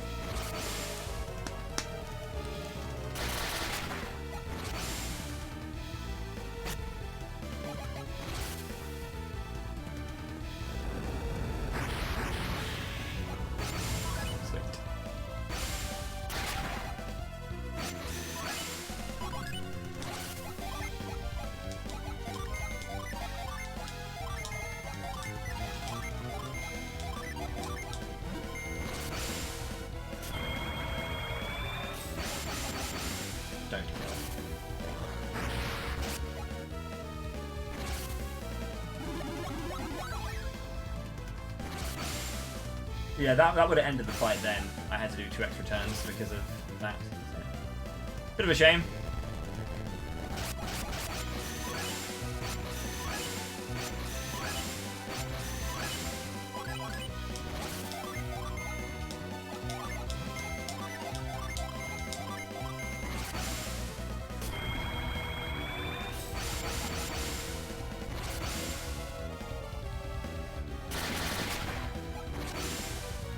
Yeah, if he didn't cast Break, that would have been great, and I would have saved, like...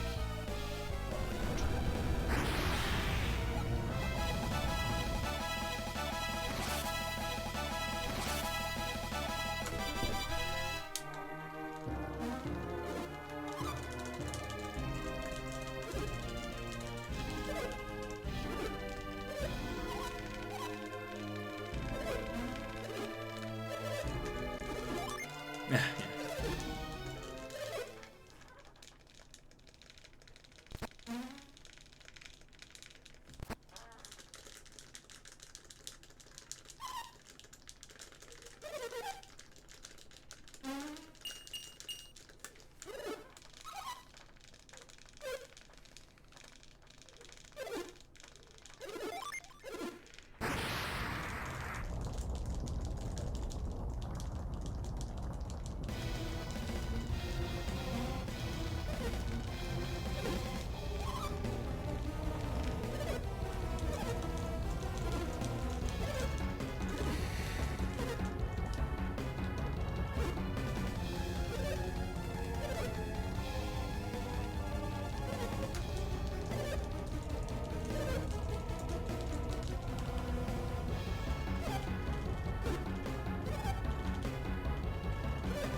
Evil Spirit Grip's Eye.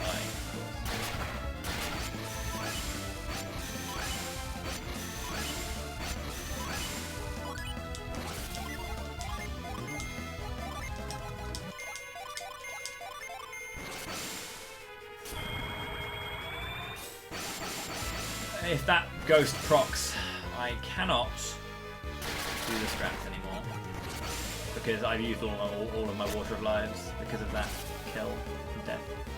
So if this procs, I die.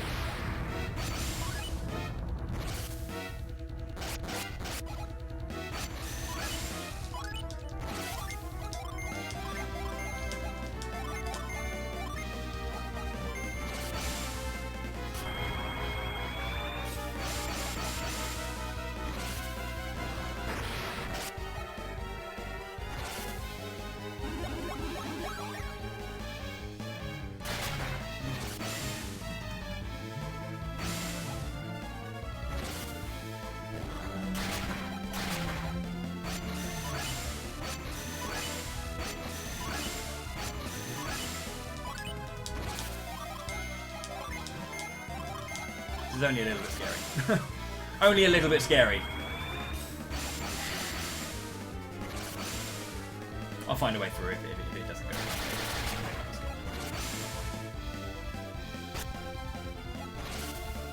Just don't proc, please.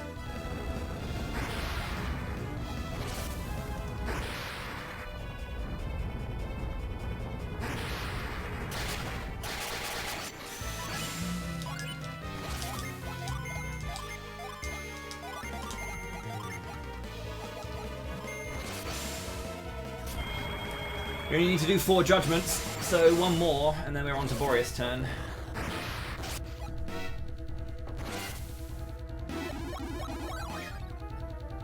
Break.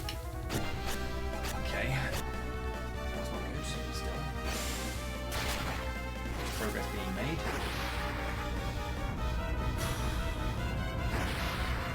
The break makes it a little bit harder. I'm not going to deal with much damage now. So there's that.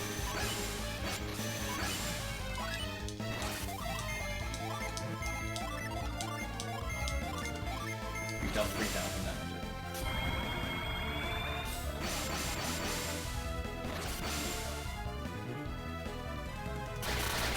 This will be high 3. Yeah, we should be fine. If this procs, I'll be fucked. But... yeah, this is scary.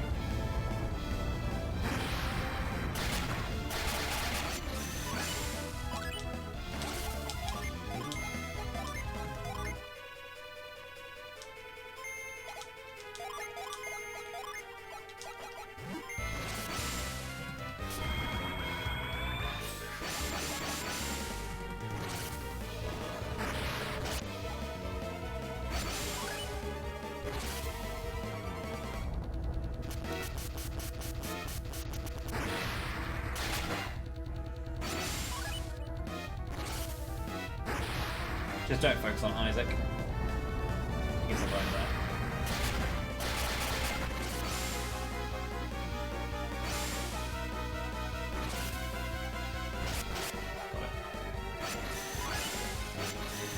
We did it.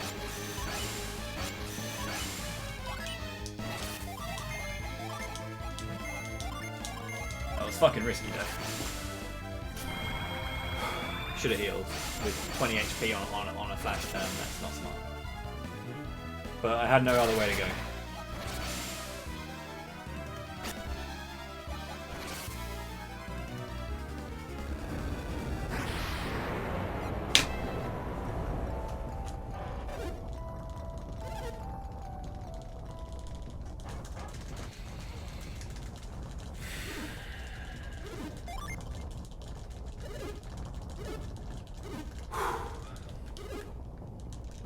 We did it!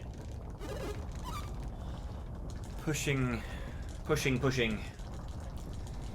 I can get the sub 350, dude! I had it!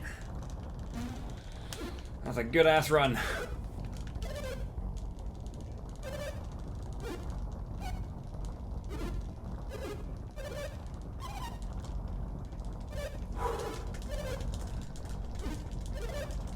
No, this is my last day doing Golden Sun before Japan.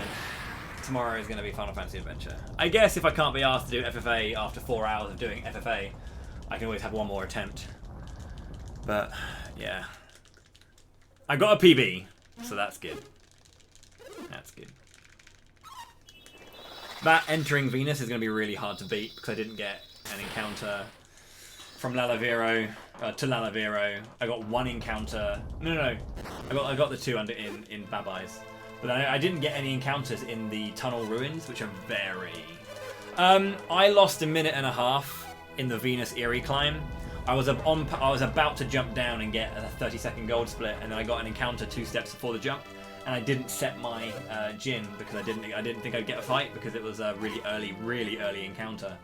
I got complacent and I lost 48 seconds rather than getting a 30-second gold. That would have given me a 350.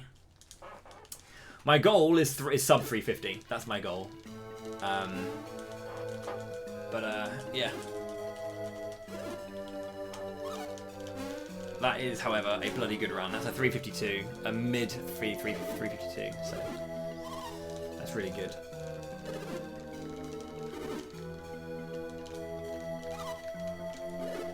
Whew. Yeah, despite the fact that I almost died in Venus Eerie, I managed to get out of it. I do have free time save now in the Eerie, so that's really nice to know.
elbows starting to get a little bit more tired. Just from the tensing of my lower arm.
Cheers, Plexer.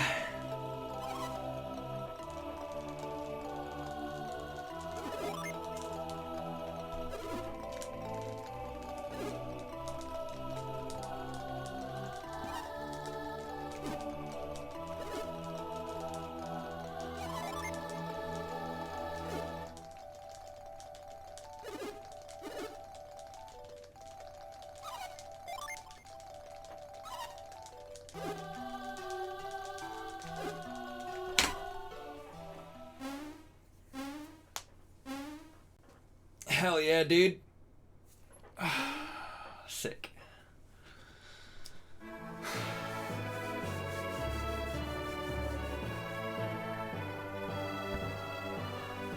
Whew. That is a very fast time. That is a very fast time. I just can't believe that Eerie, dude. Venus Eerie. Other than that, that run was everything I wanted. I don't give a shit about Billabin Cave being like that, honestly, because I was going up against a godlike Billabin Cave. Like, that run was, look at that, I just, across the board, went even, until the point where I had time to save. We saved the time, we saved the time. Colosso could have been better, of course, but, you know, nothing I can do about that. We got very lucky in Suhala Desert. We had a really good Enter Venus. And then the only big blemish is Venus Eerie. That's it. What a run! What a run! Oh. That is...